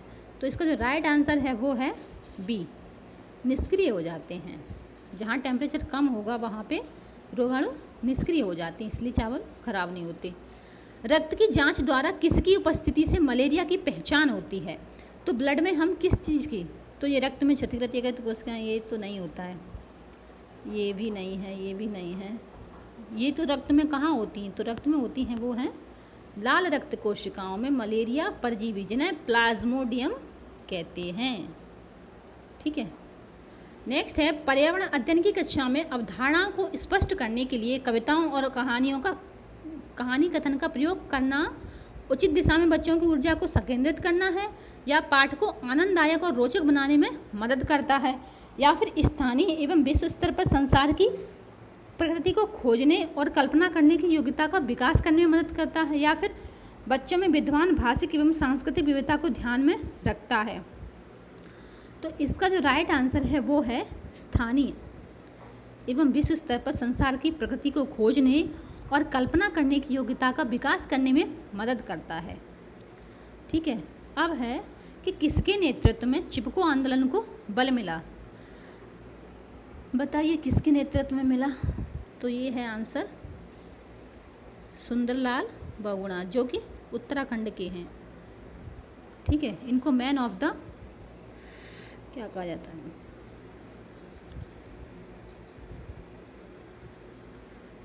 चिपको आंदोलन में इन्होंने चिपको आंदोलन को बल दिया था। हालांकि 4th क्लास की बुक में अमृता देवी बिश्नोई का चैप्टर भी दिया गया, लेकिन वो चिपको आंदोलन से रिलेटेड नहीं है, वो तो 100-200 साल पुरानी कहानी है। तो ये चिपको आंदोलन से रिलेटेड है, वो है सुंदरलाल बहुगुणा, और 2011 से पहले की बात है। तो नेक्स्ट क्वेश्चन है, विटामिन ऐसे पदार्थ हैं जो हमारी उपापचय दर बढ़ाकर भार में कमी लाते हैं, या स्वस्थ रहने के लिए दवाई के रूप में लिए जाते हैं, या पेशियों का विकास करके हमें ताकतवर बनाते हैं, या हीनताजन्य रोगों से। हाँ, तो इसका जो राइट आंसर है वो है हीनताजन्य। ये चीज़ें हीनताजन्य रोगों से बचाव के लिए थोड़ी मात्रा में आवश्यक हैं विटामिन्स। नेक्स्ट है कि ग्रामीण क्षेत्रों में गाय के गोबर से झोपड़ी की दीवारों और फर्श को लीपा जाता है, उन्हें कीटों से दूर रखने के लिए, चिकना और साफ बनाने के लिए, सुंदर खुरदरा बनाकर घर्षण बढ़ाने के लिए, या फर्श को प्राकृतिक रंग देने के लिए। तो गाय के गोबर में कीड़ों को दूर रखने की शक्ति होती है, इसलिए उन्हें कीड़ों से दूर रखने के लिए गाय के गोबर से लीपा जाता है। नेक्स्ट है, एक किसान दानों को भूसे से अलग करना चाहता है, जिस प्रक्रिया से यह किया जा सकता है वह क्या कहलाएगी? तो वह प्रक्रिया कहलाएगी निष्पावन। ठीक है। हस्तचयन यानी चुनना, हम हस्तचयन तब करते हैं जब किसी चीज़ से कंकड़ एक एक करके उठाना हो, वो हस्तचयन कहलाता है। थ्रेशिंग होती है जब कटाई होती है, फसल की कटाई, थ्रेशिंग में फसल की कटाई खड़ी कटाई, थ्रेशिंग फिर उसको बारीक काटते हैं, उसको थ्रेशिंग कहते हैं। ठीक है, जानते होंगे सभी लोग ये चीज़। तो फिर है, पर्यावरण अध्ययन की पाठ्यपुस्तक में पहेलियाँ शामिल करने का निम्नलिखित में से कौन सा उद्देश्य नहीं है? ठीक है, निगेटिव आ गया, देख लेना, इस पर ध्यान रखना। तो सृजनात्मक चिंतन की योग्यता और उत्सुकता का विकास करना, बिल्कुल करना है। बच्चों में आलोचनात्मक चिंतन शक्ति विकसित करना, बिल्कुल करना है। तो बच्चों की तर्कणा शक्ति का विकास करना है। तो तो बच्चों के मस्तिष्क को भ्रमित करना और उन्हें इस भ्रम का आनंद उठाने देना, तो ये नहीं है। ठीक है, तो इसका जो राइट आंसर हो जाएगा वो हो जाएगा डी। ठीक है, क्योंकि ऐसा तो करना है ही नहीं, तो हमें इसका क्वेश्चन को समझना है, उनकी लैंग्वेज समझना है। क्वेश्चन नंबर 79 है कि पर्यावरण अध्ययन की कक्षा में बच्चों के व्यक्तिगत अनुभवों को महत्व देना शिक्षक को लाभ पहुंचाता है। उसकी ऊर्जा बचाने में, क्योंकि बच्चे बातचीत करना पसंद करते हैं, या बच्चों के विशिष्ट अनुभवों को जानने में, या बच्चों की भाषा और संप्रेषण कुशलताओं को सुधारने और परिमार्जित करने में, या विषयों को बच्चों के अनुभव संसार से जोड़ने और विमर्श व सीखने में बढ़ावा देने में। तो इसका जो राइट आंसर है वो हो जाएगा डी। कैसे? कि विषय को बच्चों के अनुभवी संसार से जोड़ने और विमर्श व सीखने को बढ़ावा देने में। क्या था क्वेश्चन, आप एक बार और देख लीजिए, समझ में नहीं आया हो तो ठीक है। तो नेक्स्ट क्वेश्चन देख लेते हैं 80 कि बच्चों को विभिन्न प्रकार के ईंधनों से परिचित कराने के लिए शिक्षक एक लघु फिल्म दिखाने के साथ खाना पकाने के इस्तेमाल होने वाली संभावित ईंधन के प्रकारों पर बच्चों के साथ चर्चा कर सकता है, या चार्ट पर ईंधन के चित्र प्रदर्शित कर सकता है, या बच्चों के विभिन्न प्रकार के ईंधनों की सूची बनाने के लिए कह सकता है, या फिर कक्षा में कुछ ईंधनों के नमूने दिखा सकता है, या फिर मानचित्र ये 4 ऑप्शन हो गए आपके। तो बताइए क्या है इसका राइट आंसर। तो इसका जो राइट आंसर हो जाएगा वो है ए। क्यों? क्योंकि एक लघु फिल्म दिखाने के साथ खाना पकाने के लिए इस्तेमाल होने वाले संभावित ईंधनों के प्रकारों पर बच्चे के साथ चर्चा कर सकता है। इससे बच्चे ज़्यादा बेहतर तरीके से समझ सकेंगे। क्वेश्चन नंबर 81 है कि मानचित्र पढ़ाने के लिए आवश्यक कौशलों में शामिल है स्थान, दूरी और दिशाओं की सापेक्ष स्थिति को समझने की योग्यता, ड्राइंग और पेंटिंग में विलक्षण कुशलता। जब हम मानचित्र पढ़ रहे हैं तो ड्राइंग और पेंटिंग की विलक्षण कुशलता से क्या मतलब? ग्लोब पर स्थित दर्शाने के लिए स्केच गणनाओं का उपयोग करना, ये भी इतना ज़्यादा सुटेबल नहीं लग रहा। संप्रेषण का यहाँ कोई महत्व नहीं, तो इसका जो राइट आंसर है वो हो जाएगा ए। मैप में क्या होता है? स्थान, दूरी और दिशा, ये बहुत महत्वपूर्ण है। तो इसी को 82 है। देखा गया है कि पाचन क्रिया बाहर की अपेक्षा अमाशय के अंदर अधिक तेजी से होती है, क्योंकि अमाशय के अंदर भोजन का मंथन होता रहता है जिससे उसकी सतह का क्षेत्रफल बढ़ जाता है और एंजाइम की क्रिया तेज हो जाती है, या पाचक रस अमाशय के अंदर अम्लीय होते हैं जबकि बाहर वे क्षारीय होते हैं, या अमाशय के अंदर भोजन की उपस्थिति में पाचक रस का उत्पादन बहुत ज़्यादा होता है, या पाचक रस जब अमाशय से बाहर रहते हैं तो निष्क्रिय हो जाते हैं। तो इसका जो राइट आंसर है वो है ए। अमाशय के अंदर भोजन का मंथन होता रहता है जिससे उसकी सतह का क्षेत्रफल बढ़ जाता है। तो आपने पढ़ा होगा 5th क्लास की EVS में इसका बड़ा मज़ेदार कहानी दी हुई है, सच्ची घटना पर आधारित है कि एक मार्टिन नाम का आदमी था जिसके पेट में गोली लगने से छेद हो गया था, और डॉक्टर बोमेंटो ने उसके पेट पर फिर रिसर्च किया करीब 10 साल तक, और उसके अंदर से पाचक रस को निकाल कर बाहर चीज़ों को पचा के देखा कि बाहर चीज़ों को पचने में कितना समय लगता है। तो क्वेश्चन आजकल थोड़ा घुमा फिरा के आने लगे, पहले तो सिंपल आते थे। तो क्वेश्चन नंबर 83 है कि पर्यावरण अध्ययन की पाठ्य पुस्तक में रेलवे टिकट का एक नमूना दिखाना बच्चे को वास्तविक जानकारी से अंतःक्रिया करने का अवसर देता है, साथ ही अवलोकन की कुशलता को विकसित करता है, बच्चे के रेल के किराए के बारे में बताता है, टिकट में प्रयुक्त विभिन्न संक्षिप्त अक्षरों का ज्ञान उपलब्ध कराता है, निष्कर्ष पर पहुंचने की बच्चे की कुशलता का विकास करता है। तो यहाँ जो है राइट आंसर है ए, क्योंकि बच्चों की वास्तविक जानकारी, रेलवे टिकट इसलिए डाला है कि बच्चे कभी ज़रूरत पड़े तो जान सके कि रियल में टिकट में होता क्या है, कैसे, कहाँ, कौन सी चीज़, समझने के लिए। तो क्वेश्चन नंबर 84 है कि निम्नलिखित कथनों में से कौन सा प्राथमिक स्तर पर पर्यावरण अध्ययन पढ़ाने के उद्देश्य नहीं है? तो जीवन और पर्यावरण से सरोकार रखने वाले मूल्यों को आत्मसात करना, पहले ऑप्शन देख लेते हैं, आप बताइए फिर। प्राकृतिक व सामाजिक वातावरण के बारे में उत्सुकता जगाना, बच्चों को खोजने की क्रिया में लगाना तथा व्यवहारिक क्रियाएं करवाना जो संज्ञानात्मक और मनश्चालक कौशलों के विकास में सहायक होती हैं, या फिर बच्चों पर आकलन के लिए शब्दावली और परिभाषाओं का बोझ डालना। तो आपने देखा होगा इसमें क्या था, नहीं है पूछा गया था, ठीक है। तो जहाँ हमें नेगेटिव चीज़ दिखे वहाँ पे समझ जाना है।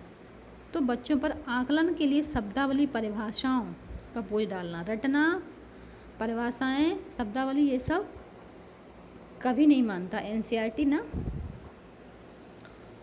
सीटेट में ये सारी चीज़ें एक्सेप्ट नहीं करते हैं। फिर है 85, भैंस की पीठ पर अक्सर बगुला इग्रेट पक्षी बैठा दिखाई देता है।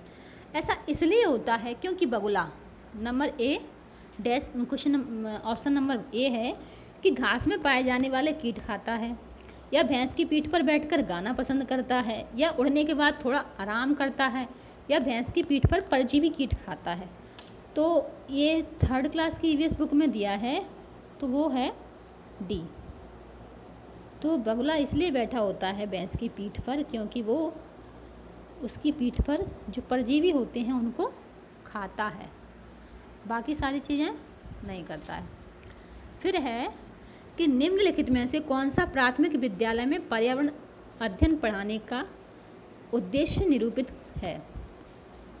तो इसका जो राइट आंसर है, हम समझ लेते हैं, पहले ऑप्शन देख लेते हैं कि विद्यालय में बच्चों के अनुभवों को बाहरी दुनिया से जोड़ना, या बच्चों को तकनीकी शब्दावली और परिभाषाओं से परिचित कराना, तकनीकी पर्यावरण अध्ययन से संबंधित तकनीकी शब्दों का आकलन, या अपने ज्ञान का विस्तार करने के लिए बच्चों को सूचना देना। तो ये सारी चीज़ें नहीं होती हैं आजकल, पहले भले होता था अब नहीं होता है। तो इसका जो राइट आंसर है वो है ए, ठीक है, कि विद्यालय में बच्चों के अनुभवों को बाहरी दुनिया से जोड़ना, ठीक है। चलिए, क्वथन यानी उबलना और बाष्पीकरण में अंतर बताइए। क्वथन में द्रव से वाष्प में परिवर्तित देखा जा सकता है, जबकि बाष्पीकरण नहीं देखा जा सकता, ठीक है। क्वथन से जल की अवस्था बदल जाती है, जबकि बाष्पीकरण में नहीं, या बाष्पीकरण किसी भी तापमान पर हो सकता है जबकि क्वथन नहीं। तो आप सभी जानते हैं कि बाष्पीकरण तो किसी भी तापमान पर हो सकता है, धुआं तो किसी भी तापमान पर निकलने लगता है, लेकिन क्वथन यानी उबलना, उबाल तभी आता है जब टेम्परेचर उसका 100 डिग्री हो जाए, ठीक है। नेक्स्ट है, उससे कम पे बाष्पन नहीं हो सकता। एक पुरुष जिसका रक्त समूह ओ है एक ए रक्त समूह वाली स्त्री से शादी करता है, ठीक है, तो उसके पहले बच्चे की रक्त समूह ओ होने की संभावना कितनी है। तो इनकी जो संभावना है वो है 50%, ठीक है, पहले बच्चे में। टूटता तारा उल्का क्या है, एक समान गति से चलने वाला तारा, या एक चमकता पिंड जो वायुमंडल में एक समान गति से चलता है, एक तारा जिसके सिर पूंछ होती है, या उल्का जो पृथ्वी के वायुमंडल में प्रवेश करते ही आग पकड़ लेता है। तो इसका जो राइट आंसर है वो है, लोग विष मांगते हैं तो ऐसा कुछ नहीं होता है कि टूटता तारा विष मांग लो, वो उल्का होता है जो पृथ्वी के वायुमंडल में प्रवेश करते ही आग पकड़ लेता है, पृथ्वी की सतह में प्रवेश करते ही उसमें आग लग जाती है, तो पृथ्वी तक आते आते वो नष्ट हो जाता है, कभी नष्ट नहीं हो पाता है, तो फिर वो नुकसानदायक है पृथ्वी के लिए। फिर क्वेश्चन नंबर 90 है, ये लास्ट क्वेश्चन है इस सेक्शन का, कि प्राथमिक स्तर पर आकलन में शामिल होना चाहिए। क्या शामिल होना चाहिए? छोटे बच्चों को उत्तीर्ण अथवा अनुत्तीर्ण की श्रेणी के अंतर्गत आंकने के लिए प्रत्येक सप्ताह गृह कार्य और कक्षा कार्य, या शिक्षक द्वारा सतत और असंरचनात्मक तरीके से किए गए अवलोकन को बच्चों के और अभिभावकों के साथ बांटना, या प्रत्येक सप्ताह औपचारिक परीक्षाएं और खेल तथा उन्हें प्रगति पत्र में दर्ज करना, या अर्धवार्षिक और वर्ष के अंत में वार्षिक परीक्षाएं। तो इसका जो राइट आंसर है वो है बी। क्यों? क्योंकि प्राथमिक स्तर पर आकलन में शामिल ये होना चाहिए कि शिक्षक द्वारा सतत और असंरचनात्मक तरीके से किए गए अवलोकन को बच्चों और अभिभावकों, उनके पेरेंट्स को भी पता होना चाहिए कि आपके बच्चे में ये सुधार हुआ, ये आपने अर्जित किया, ये उसमें प्रॉब्लम्स हैं। ये सारी चीज़ें जब पेरेंट्स के साथ शेयर की जाएंगी तो पेरेंट्स को भी पता होगा, तो वो भी बच्चे की हेल्प कर सकेंगे। चलिए पार्ट 4, मुझे लग रहा है वीडियो बड़ा हो रहा है तो इसको हम नेक्स्ट पार्ट में डाल देते हैं, दूसरे पार्ट में डाल देते हैं, या इसी में कर लें। 2 और सेक्शन बचे हैं, कर लेते हैं, इसी में कर लेते हैं। चलो, तो निम्नलिखित प्रश्नों के उत्तर देने के लिए सेम क्वेश्चन। उपचारात्मक शिक्षण की सफलता निर्भर करती है वार्षिक नियमों के ज्ञान पर, समय व अवधि पर, समस्याओं के कारणों की सही पहचान पर। ये तो इसका जो राइट आंसर है वो है सी। कैसे कि उपचार तभी तो होगा जब हमें बीमारी पता चलेगी, है कि नहीं। तो उपचारात्मक शिक्षण की सफलता तभी होगी जब समस्याओं के कारणों की सही पहचान हो जाएगी। क्वेश्चन नंबर 2 है भाषा शिक्षण में पाठ्य पुस्तक एकमात्र संसाधन है, साध्य है या साधन है। तो भाषा शिक्षण में पाठ्य पुस्तक एक साधन है, ठीक है। नेक्स्ट क्वेश्चन है हिंदी की कक्षा में प्राय हिंदीतर भाषी बच्चे हिंदी सीखने में अनेक कठिनाइयों का सामना करते हैं, क्योंकि वे मन लगाकर हिंदी नहीं सीखते, हिंदी सीखने के प्रति उनमें अरुचि होती है, या हिंदी बहुत कठिन भाषा है, या प्राय हिंदी उनकी मातृभाषा की संरचना में अंतर होता है। तो ये इसका राइट आंसर है। मातृभाषा और हिंदी एक जैसी नहीं होती, जैसे कहीं उसको क्षेत्रीय भाषा कहते हैं, तो वो ये। फिर नेक्स्ट है कहानी सुनने से बच्चे प्रसन्न होते हैं, बच्चे कक्षा में एकाग्रचित होकर शांत बैठते हैं, बच्चे अनुशासित रहते हैं, बच्चों की कल्पना शक्ति व चिंतन शक्ति का विकास होता है। तो कहानी सुनने से क्या होता है बताइए। बच्चों को हम कहानी क्यों सुनाते हैं? तो बच्चों को हम कहानी इसलिए सुनाते हैं क्योंकि उनकी कल्पना शक्ति व चिंतन शक्ति का विकास होता है, ठीक है। बच्चों को हम कहानी सुनाते हैं तो वो सोचते हैं, उसका बारे में चिंतन करते हैं, कल्पना करना सीखते हैं। इसलिए बच्चों को शुरू से ही कहानी सुनाने की प्रथा चली आ रही है। पेरेंट्स दादी नानी की तरह कहानी सीखते हैं। 95 है कि बच्चों के लेखन कौशल का मूल्यांकन करने के लिए कौन सी विधि बेहतर हो सकती है। अपने अनुभवों को लिखना, श्रुतलेख, पाठ आधारित प्रश्नों के उत्तर लिखना, या सुंदर लेख का अभ्यास। तो बच्चों के लेखन कौशल को समझने के लिए हम उनसे कहेंगे कि अपने अनुभव लिखो, तो वो ज़्यादा बेहतर होगा, क्योंकि श्रुतलेख या फिर पाठ आधारित प्रश्नों के उत्तर लिखने से हमें उनके लेखन कौशल के बारे में मूल्यांकन नहीं कर सकेंगे कि वो क्या सोचते हैं, ठीक है। बोलना कौशल में महत्वपूर्ण है। संदर्भ एवं स्थिति के अनुसार अपनी बात कह सकना, स्पष्ट एवं शुद्ध उच्चारण, अलंकारिक भाषा का प्रयोग या मधुर वाणी। तो जो बोलने का जो कौशल है उसमें मधुर वाणी से कोई फर्क नहीं पड़ता, या अलंकारिक भाषा का प्रयोग भी बोलने का कौशल ही तो सीख रहा है। तो उसमें क्या ज़रूरी है, ये संदर्भ और स्थिति के अनुसार अपनी बात कह सकना, ये भाषा में शामिल नहीं है, ये कौशल में शामिल नहीं है। तो इसका राइट आंसर है वो होगा स्पष्ट एवं शुद्ध उच्चारण, ठीक है। यदि बच्चा स्पष्ट और शुद्ध उच्चारण कर पा रहा है, इसका मतलब उसमें बोलने का कौशल विकसित हो चुका है। क्वेश्चन नंबर 97 है एक भाषा शिक्षक के रूप में सबसे बड़ी चुनौती है बच्चे को भाषा सीखने के महत्व से परिचित कराना, या बच्चे की भाषा को संचार साधनों के प्रभाव से मुक्त रखना, या भाषा संसाधनों का अभाव, या बहुभाषिक कक्षा के शिक्षण के लिए उचित रणनीतियाँ तय करना। तो इसका जो राइट आंसर है वो हो जाएगा, एक भाषा शिक्षक के रूप में सबसे बड़ी चुनौती यही है कि बहुभाषिक कक्षा के शिक्षण के लिए उचित रणनीतियाँ तय करना, ठीक है। क्वेश्चन नंबर 98 है कि एक समावेशी कक्षा में कौन सा कथन भाषा शिक्षण के सिद्धांतों के प्रतिकूल है। तो एक समावेशी कक्षा से आप समझते हैं कि बच्चे परिवेश से प्राप्त भाषा को ग्रहण करते हुए भाषा प्रयोग के नियम बना सकते हैं, या भाषा परिवेश में रहकर अर्जित की जाती है, या प्रिंट समृद्ध माहौल भाषा सीखने में सहायक होता है, या व्याकरण के नियम सिखाने से बच्चों का भाषा विकास शीघ्रता से होगा। तो इसका जो राइट आंसर है वो है समावेशी कक्षा में क्या है कि व्याकरण के नियम सिखाने से बच्चों का भाषा विकास शीघ्रता से होगा, ठीक है। क्वेश्चन नंबर 99 है कि एक बहुसांस्कृतिक कक्षा में आप एक भाषा शिक्षक के रूप में किस बात को अधिक महत्व देंगे? पाठ्यपुस्तक के प्रत्येक पाठ को भलीभांति समझाने में, या बच्चों को व्याकरण सिखाना, या स्वयं शुद्ध भाषा प्रयोग, या फिर बच्चों को भाषा प्रयोग के अधिक से अधिक अवसर देना? तो इसका जो राइट आंसर है वो है ये डी, बच्चों को भाषा प्रयोग के अधिक से अधिक अवसर देना।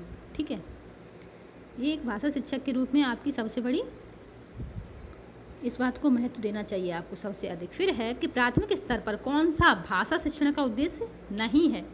तो इसमें नहीं बोला गया है, तो आपको इन चीज़ों का ध्यान रखना है। यहाँ तो डाक कर दिया है, लेकिन एग्ज़ाम पेपर में ऐसा कुछ नहीं होता है। ठीक है, तो स्पष्ट एवं आत्मविश्वास के साथ अपनी बात कहना, या वर्णमाला को क्रम से कंठस्थ करना, या ध्वनि संकेत चिन्हों का संबंध बनाना, या विभिन्न संदर्भों में भाषा का प्रभावी प्रयोग करना।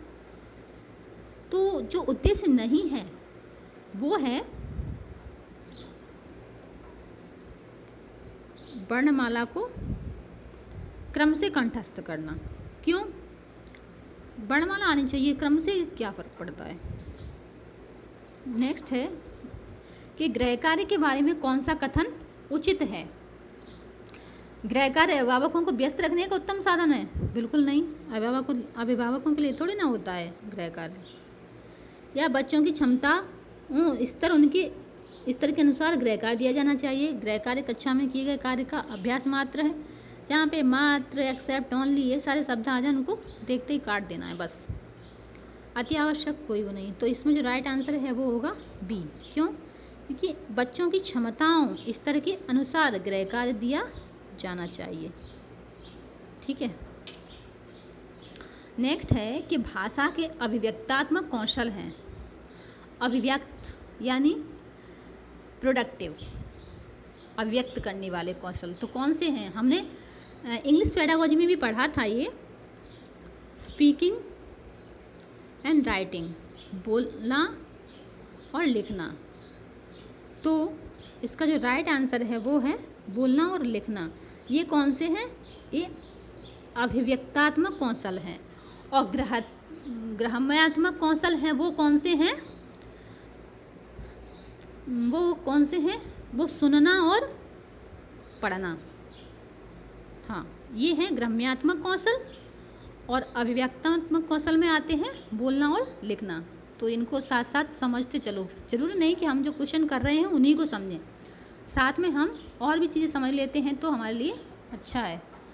और इसीलिए कहते हैं कि प्रीवियस ईयर करते समय हमें सिर्फ उनके आंसर नहीं, बल्कि वो क्वेश्चन किस तरह से पूछे गए हैं ये चीज़ समझना है, और उनसे और क्या प्रश्न बन सकते हैं ये चीज़ भी समझना है। ठीक है, तो पढ़ना तो ज़रूरी है ही। फिर है कि प्राथमिक स्तर पर बच्चों की भाषा शिक्षा के संदर्भ में निम्नलिखित में से कौन सा कथन असत्य है? तो भाषा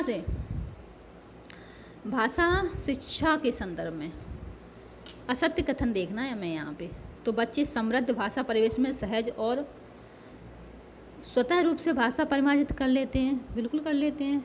बच्चे भाषा की जटिल और समृद्ध संरचनाओं के साथ विद्यालय आते हैं। या फिर बच्चों की भाषा संकल्पना और विद्यालय में प्रचलित भाषा परिवेश में विरोधाभासी भाषा सीखने में सहायक होता है। तो इसका जो राइट आंसर है वो यही है, ऐसा कुछ नहीं है। ठीक है, कि बच्चे भाषा संकल्पना और विद्यालय में प्रचलित भाषा परिवेश में विरोधाभासी भाषा सीखने में सहायक होता है, ये नहीं है। तो इसमें हमें असत्य देखना था, तो ये असत्य है। फिर है कि भाषा कौशल के संदर्भ में कौन सा कथन उचित है? विद्यालय में केवल पढ़ना लिखना कौशल पर ही बल देना चाहिए, ये तो उचित नहीं है। बच्चे केवल सुनना, बोलना, पढ़ना, लिखना कौशल क्रम से ही सीखते हैं। भाषा के चारों कौशल परस्पर अंतर संबंधित हैं, तो क्रम से सीखते हैं। लेकिन बेहतर ऑप्शन जो है वो है सी। क्यों? क्योंकि ये सब ना एक दूसरे से अंतर संबंधित है, परस्पर अंतर संबंधित हैं। जैसे सुनना, बोलने से, पढ़ना, लिखने से, तो ये ज़्यादा सही आंसर है। फिर है कि पाठ में दिए गए चित्रों का क्या उद्देश्य होता है? चित्रों से पाठ्यपुस्तक आकर्षक बनती है या चित्र पाठ की शोभा बढ़ाते हैं, या पाठ्यपुस्तक में चित्र देने का प्रचलन है, या चित्र अमूर्त संकल्पनाओं को समझने में सहायक होते हैं, सहायता करते हैं। तो इसका राइट आंसर यही होगा कि चित्र अमूर्त संकल्पना। चित्रों से क्या होता है, जो चीज़ हमने नहीं देखी है ना, वो भी हम चित्रों के माध्यम से देख के समझ जाते हैं। जैसे किसी ने प्लान नहीं देखा है, ठीक है, क्योंकि प्लान हर जगह अवेलेबल नहीं हो सकता है, लेकिन हम किताब में देख के समझ जाते हैं कि प्लान ऐसा होता होगा, बच्चों को समझाने के लिए। तो अमूर्त जो चीज़ हमारे पास नहीं है, जिन्हें हम अभी नहीं छुपा रहे हैं, उनकी संकल्पनाओं को भी समझने में सहायता करते हैं, इसलिए हम किताबों में चित्र डाले जाते हैं। अब कविता में पंक्तियाँ पढ़कर, तो अब ये पढ़ लेते हैं पंक्तियाँ। अब न गहरी नींद में तुम सो सकोगे, गीत गाकर मैं जगाने आ रहा हूँ, अतल अस्ताचल तुम्हें जाने न दूंगा, अरुण उदयाचल सजाने आ रहा हूँ, कल्पना में आज तक उड़ते रहे तुम, साधना में सिहर कर मुड़ते रहे तुम, अब तुम्हें आकाश में उड़ने न दूंगा, आज धरती पर बसाने आ रहा हूँ। ये सोहन लाल द्विवेदी की कविता है। इसमें से आपको आंसर छांटना है, देखना है। देखिए, तो गहरी नींद में सोने का अर्थ क्या है? मृत्यु को प्राप्त होना, या परिश्रमी होना, या बेखबर होना, या चिंता युक्त होना। तो सभी जानते हैं गहरी नींद हमें तभी आती है जब हम बेखबर होते हैं। बेखबर होना,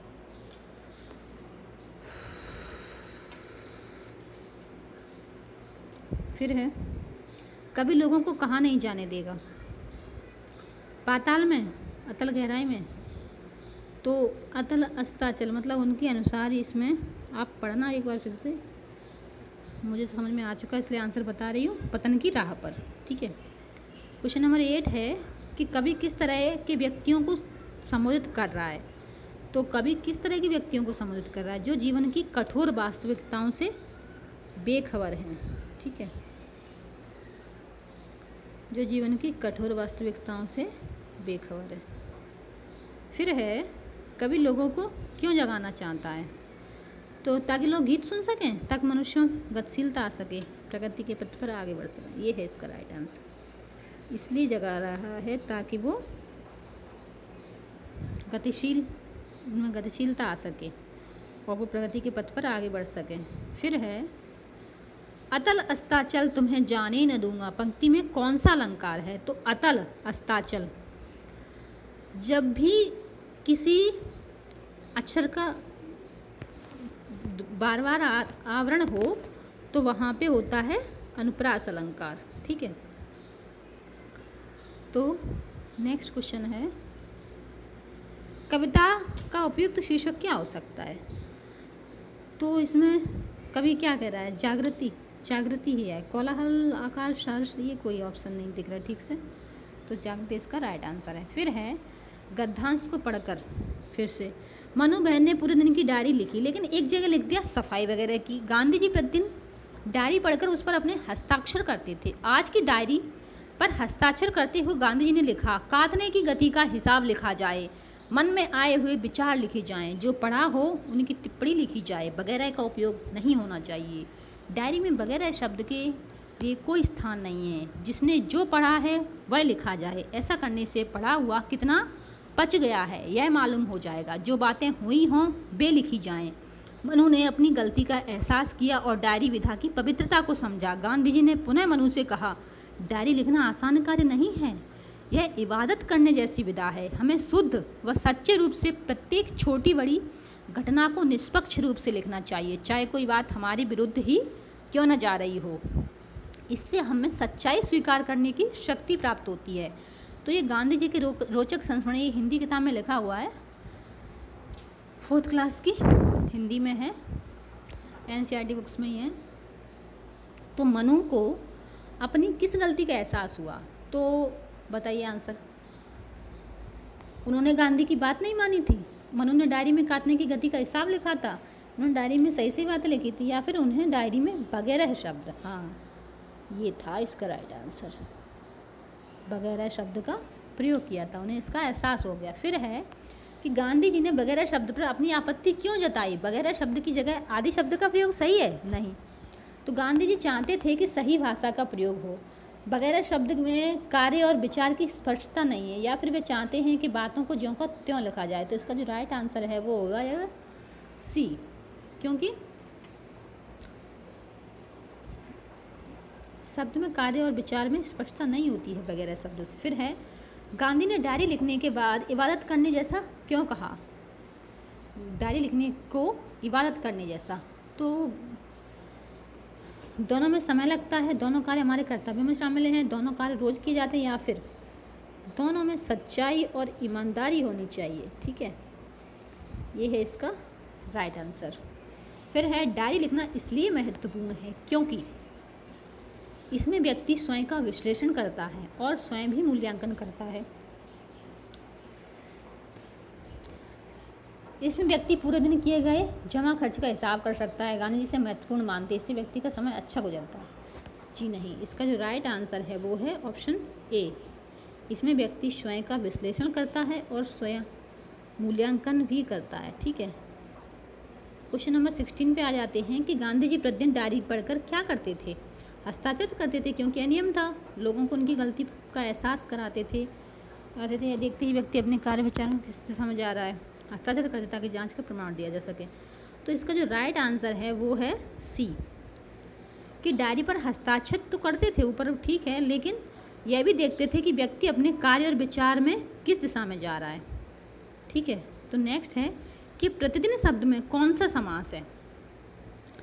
तो आप देखना प्रति, ये प्रति क्या है, अव्ययीभाव। जो जिन शब्दों का व्यय ना हो वो अव्ययीभाव होते हैं। तो इसका जो राइट आंसर है वो है अव्ययीभाव समास।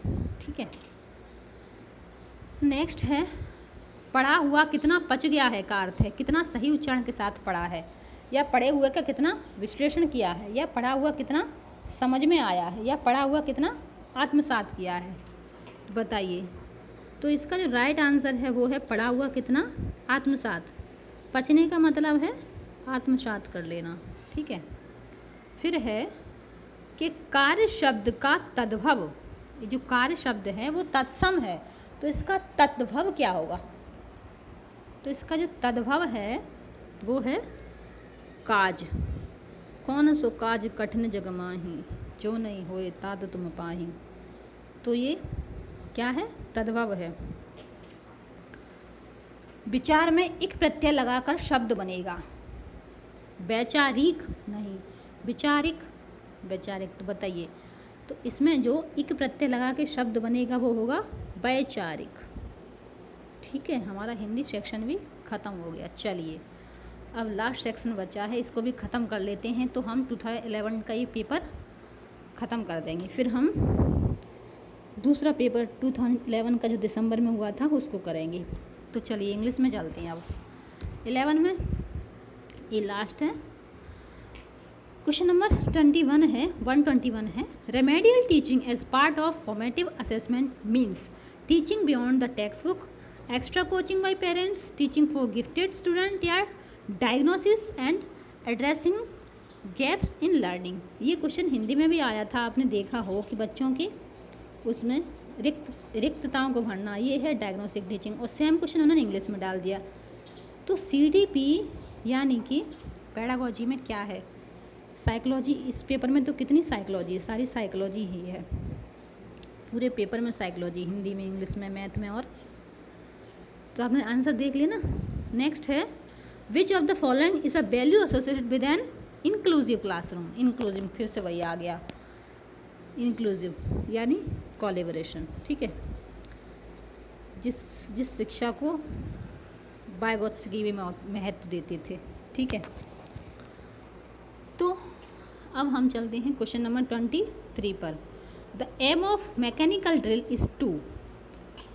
तो इसका जो राइट ऑप्शन है वो encourage creative use of language among the learners. ये होता है मैकेनिकल ड्रिल का उद्देश्य।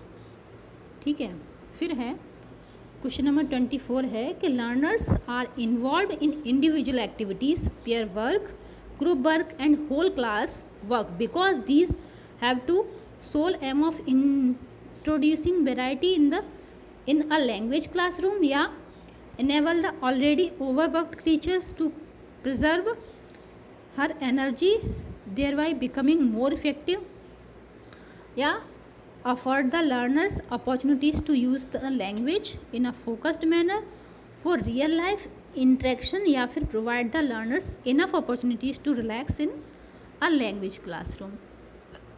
तो इसका जो राइट आंसर है वो है सी। क्या है कि learner are involve in individual activities, pair work. Learner जब इंडिविजुअल एक्टिविटीज़ में इन्वॉल्व होते हैं जैसे pair work, group work, whole class work, because this afford the learners opportunities to use the language in focus manner for real life interaction. तो वो real life interaction पे focus करते हैं। Question number 25 है which of the following statement is true. तो इसका true statement है सही क्या है, तो इसका राइट आंसर ही बता देते हैं। While all formative tasks are meant for improving teaching learning, some are used for assessment too। फिर नेक्स्ट क्वेश्चन है when young learners see to lose interest in a lesson the teacher should। जब बच्चे पढ़ाई में interest खो दें तो teacher को क्या करना चाहिए। तो टीचर को करना चाहिए ask them to sit quietly for some time, नहीं। allow them to go out and play, नहीं, ये थोड़े ना होता है क्लास में। ask them to sleep for a while, class में सोने थोड़े ना जाते हैं बच्चे। tell a story और conduct an interesting activity। हाँ, जब बच्चे पढ़ने में इंटरेस्ट खो दे ना तो उन्हें कोई स्टोरी सुनाइए, यानी उनकी पढ़ाई को मज़ेदार बनाइए ताकि वो पढ़ने में इंटरेस्ट लें। बच्चे ही तो हैं, बच्चों को अंदर इंटरेस्ट जगाना बहुत ज़रूरी है पढ़ने के लिए। उन्हें उसकी वैल्यू पता होगी, और बच्चों को वैल्यू अपने आप समझ में नहीं आती है, उन्हें किसी न किसी तरीके से समझाना होता है, और बच्चे आसानी से समझते भी नहीं हैं, ये बहुत मुश्किल काम है। तो क्वेश्चन नंबर 27 है group project work helps in developing collaboration, critical thinking and problem solving. तो ग्रुप प्रोजेक्ट है, यहाँ तो आंसर पहले ही दिख रहा है, तो हमें क्या है, आंसर पहले ही दिख रहा है, तो ऑप्शन ज़्यादा देखने की ज़रूरत क्या है। कॉम्पिटिशन ये नेगेटिव वर्ड है, फिर भी देख लेते हैं। गुड मेमोरी, ये सारी कोई मतलब नहीं है। High level of ambitious achieve, ये सब ग्रुप प्रोजेक्ट के काम है ही नहीं। फिर है which of the following is an instance of non formal learning. तो children learning new group from friends, या children learning through correspondence lesson, या children learning to draw from their art teacher, या children learning to cook from their parents. तो इसका जो right answer है वो है बी ऑप्शन, क्योंकि children learning through correspondence lessons. ठीक है, नेक्स्ट है teacher help learners construct their knowledge in English by. तो टीचर लर्नर्स के अंदर नॉलेज किस तरह से, इंग्लिश नॉलेज कंस्ट्रक्ट करने में किस तरह से हेल्प कर सकते हैं, किस तरह से कर सकते हैं, ऐसे कर सकते हैं correcting every mistake a learner makes and giving the relevant rule of grammar as immediate feedback, नहीं ये तो नहीं होगा। फिर है giving extensive language drill in which learners practice language items mechanically, ये भी नहीं होगा। फिर है enabling them to see the relationship between their prior knowledge, हाँ ये है उनके प्रायर नॉलेज, मतलब जो उनको पहले से पता है ना उससे कनेक्ट करके उनको न्यू नॉलेज गेन करने में हेल्प कर सकते हैं। ठीक है, तो इसका जो राइट आंसर है वो होगा them to see the relationship between their prior knowledge. चलिए हमें आंसर मिल गया है, अब हम आगे देखने की ज़रूरत नहीं है। फिर है student need to brainstorm idea organizing them draft edit and revise their work is a process which reflects speaking skill, reading skill, writing skill, listening skill. तो बच्चों का ब्रेनस्टॉर्म मतलब उनके दिमाग में जो आइडिया हैं उनको हम कैसे जान सकते हैं, कैसे रिफ्लेक्ट होंगे वो, ऑर्गेनाइज देम वो उनको कैसे ऑर्गेनाइज करेंगे, draft edit revise their work कैसे कर सकते हैं। तो ये कौन सी प्रोसेस रिफ्लेक्ट कर सकती है इन सारी चीज़ों को, तो वो है राइटिंग स्किल। राइटिंग स्किल के थ्रू ही हम देख सकते हैं कि बच्चे के आइडिया, उनके दिमाग कैसा है। इसीलिए आप देखना हर टेस्ट में राइटिंग टेस्ट भी ज़रूर होता है, कोई भी कॉम्पिटिटिव एग्ज़ाम हो उसमें होता है, यही देखने के लिए होता है कि क्या उनके आइडियाज़, ब्रेनस्टॉर्मिंग कैसा है। क्वेश्चन नंबर 31 है, what type of question promote thinking skill in children. तो question based purely on the reading text, personal response question, close end question या फैक्चुअल क्वेश्चन। तो जो इसका जो राइट आंसर है वो है पर्सनल रिस्पॉन्स क्वेश्चन। ठीक है,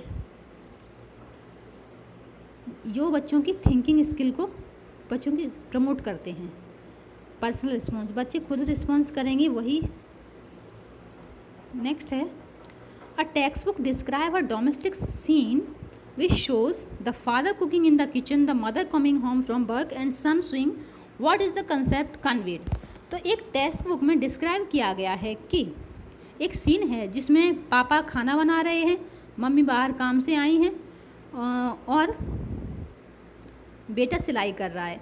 तो ये किस चीज़ का कंसेप्ट बताने की कोशिश कर रहा है, वर्क इज वर्शिप या रिमूव जेंडर वाइज या डिग्निटी ऑफ लेबर या division of labour among sexes. तो ये जो राइट आंसर है वो है रिमूविंग बायसनेस। समाज से बायसनेस हटाने की कोशिश की जा रही है कि जो चीज़ें निश्चित की हैं ना समाज ने, जेंडर वाइज ये काम लड़का करेंगे, लड़कियां करेंगी, उसको हटाने की कोशिश की जा रही है कि पापा घर का काम कर सकते हैं, मम्मी बाहर काम करें, या बेटा सिलाई करे या कुछ बेटी बाहर का काम करे, कोई अंतर नहीं है, कोई कुछ भी करे। ये जेंडर वाइज है समाज में, इसको रिमूव किया जा रहा है, इसलिए पिक्चर में ये बुक में ये पिक्चर दिखाई गई है। फिर है, reading for comprehension can be best achieved through. तो कम्प्रहेंशन में कैसे रीडिंग कम्प्रहेंशन बेस्ट कैसे अचीव किया जा सकती है। तो asking the children to read the text aloud, loud पढ़ने से कम्प्रहेंशन यानी समझ में नहीं आएगा। तो helping learners speak word softly while reading, या learners reading silently and asking comprehension question. तो इसका जो राइट आंसर है वो होगा, या teaching learning to run a finger और pencil under the line being read. तो ये नहीं है, इसका राइट आंसर है वो होगा सी। जब हम कम्प्रहेंशन के लिए रीडिंग करते हैं ना तो साइलेंट रीडिंग करते हैं, उसको समझते हैं पहले और फिर उसके लास्ट में जो क्वेश्चन दिए होते हैं उनका आंसर करते हैं। ये होती है कम्प्रहेंशन के लिए रीडिंग। ठीक है, इसको कम्प्रहेंशन रीडिंग कहते हैं। तो teachers do not give the meaning of new words to learners directly because it prevent learners from discovering the meaning. Learners already know the meaning of the words या vocabulary will not be enriched, या learners do not like to be given the meaning of words। तो इसका जो right answer है वो ये है, ये it prevent learners from discovering the meaning through puzzling out using clues. ठीक है, क्वेश्चन नंबर 35 है, the right of children to free and compulsory education act 2009 has include all round development of the child as one of the aim of education because it ensures that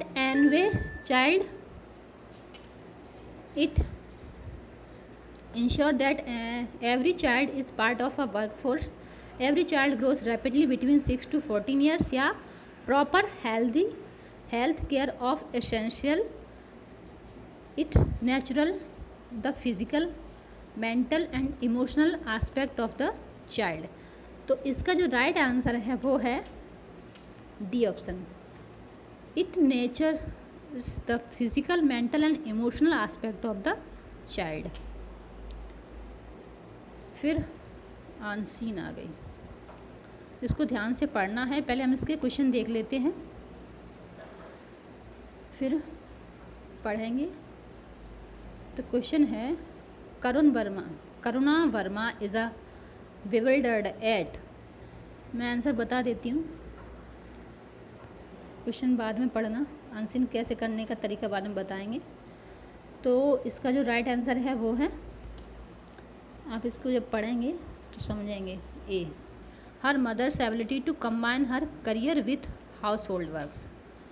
ठीक है। फिर next है parents working in synchronize means. Synchronize ये sync short form है उसका, इसका मतलब क्या होता है? इसका मतलब होता है father earning and mother taking care of children. सारी चीज़ें पैसेज में दी भी नहीं होती हैं, कुछ चीज़ों को मीनिंग आपको निकालना होता है अपने समझ के। तो इसका राइट आंसर है ये। क्वेश्चन नंबर 38 है कि Karuna to wanted to the balancing act in this sentence the term balancing act implies. ये है a mother's ability to look after her child without quitting her job. फिर क्वेश्चन नंबर 39 है as she was living with her husband in Andheri Mumbai away from their families dash in this sentence their family refers to. तो इसका जो right answer है Karuna's parents and in laws. वह अपने माता पिता से और सास ससुर से अलग रहने चली गई। तो Karuna's parents and her husband parents probably lived in some other cities. जब आप अनसीन पढ़ेंगे पढ़ लेना, मैं थोड़ी देर के लिए ऐसे छोड़ दूँगी। फिर है Karuna decided to quit her job because she did not want to her daughter to spend her early years with a maid. तो इसका ये राइट आंसर होगा। ठीक है।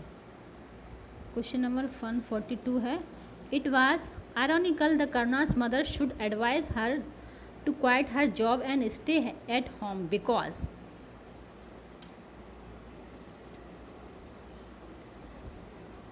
Because Karna's mother herself had not quit her job to take care of children as she encouraged independence of women। तो यदि English समझ में ना आ रही हो तो हम बाद में अच्छे से एक्सप्लेन करेंगे, इसके लिए एक अलग से वीडियो बना दूंगी। अब इसका आंसर बता दे रहे हैं क्योंकि टाइम बहुत ज़्यादा हो चुका है। तो अब 144 का है, 143 का है आफ्टर करना quit her job she had no time for herself as Avni needed all her attention and care। तो उसका जो राइट आंसर है वो है, पैसेज पढ़ेंगे तो समझ में, एक पैसेज को अलग से एक पैसेज में डाल दूँगी ताकि ज़्यादा अच्छे से समझा सकूँ कि करना कैसा है, ये भी करना कैसे है ये भी बता दूँगी। ठीक है। फिर है 144 का I have no time for myself says Karuna this sentence can be written in reported speech. तो रिपोर्टेड स्पीच में इस सेंटेंस को लिखा जाएगा ऐसे Karuna said that she had no time for herself. अब आगे दूसरी passage this was one of the old man. तो इसके भी हम क्वेश्चन आंसर ही कर लेते हैं, पैसेज दोनों का अलग से वीडियो बना लेंगे। तो the scheme according to the old man was useful because it was excellent feedback for the teachers, principal and school। 146 है pet schemes in line 1 refers to. Line 1 इसके लिए हमें पढ़नी होगी, फिर देखना होगा। तो इसमें जो राइट आंसर है वो है C a method he has advocated. ठीक है। फिर है the old man refers to C The headmaster called Mr. Florian। 148 है the advantage of the scheme were many pick out the disadvantage from the list given below। तो इसका जो right answer है वो है D sometimes deflating to the teacher's ego। फिर है sacred in the context of the headmaster means। ये है that even he was not above the scheme he advocate for students। फिर है क्वेश्चन नंबर लास्ट है कि brook as a verb means to tolerate in para 1 as a noun it means है stream. तो यहाँ question paper पूरा हो गया है।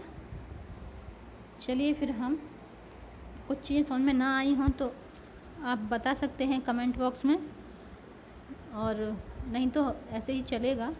अब 2011 का हो गया जून का पेपर 1, अब हम दूसरा करेंगे। तब तक के लिए धन्यवाद।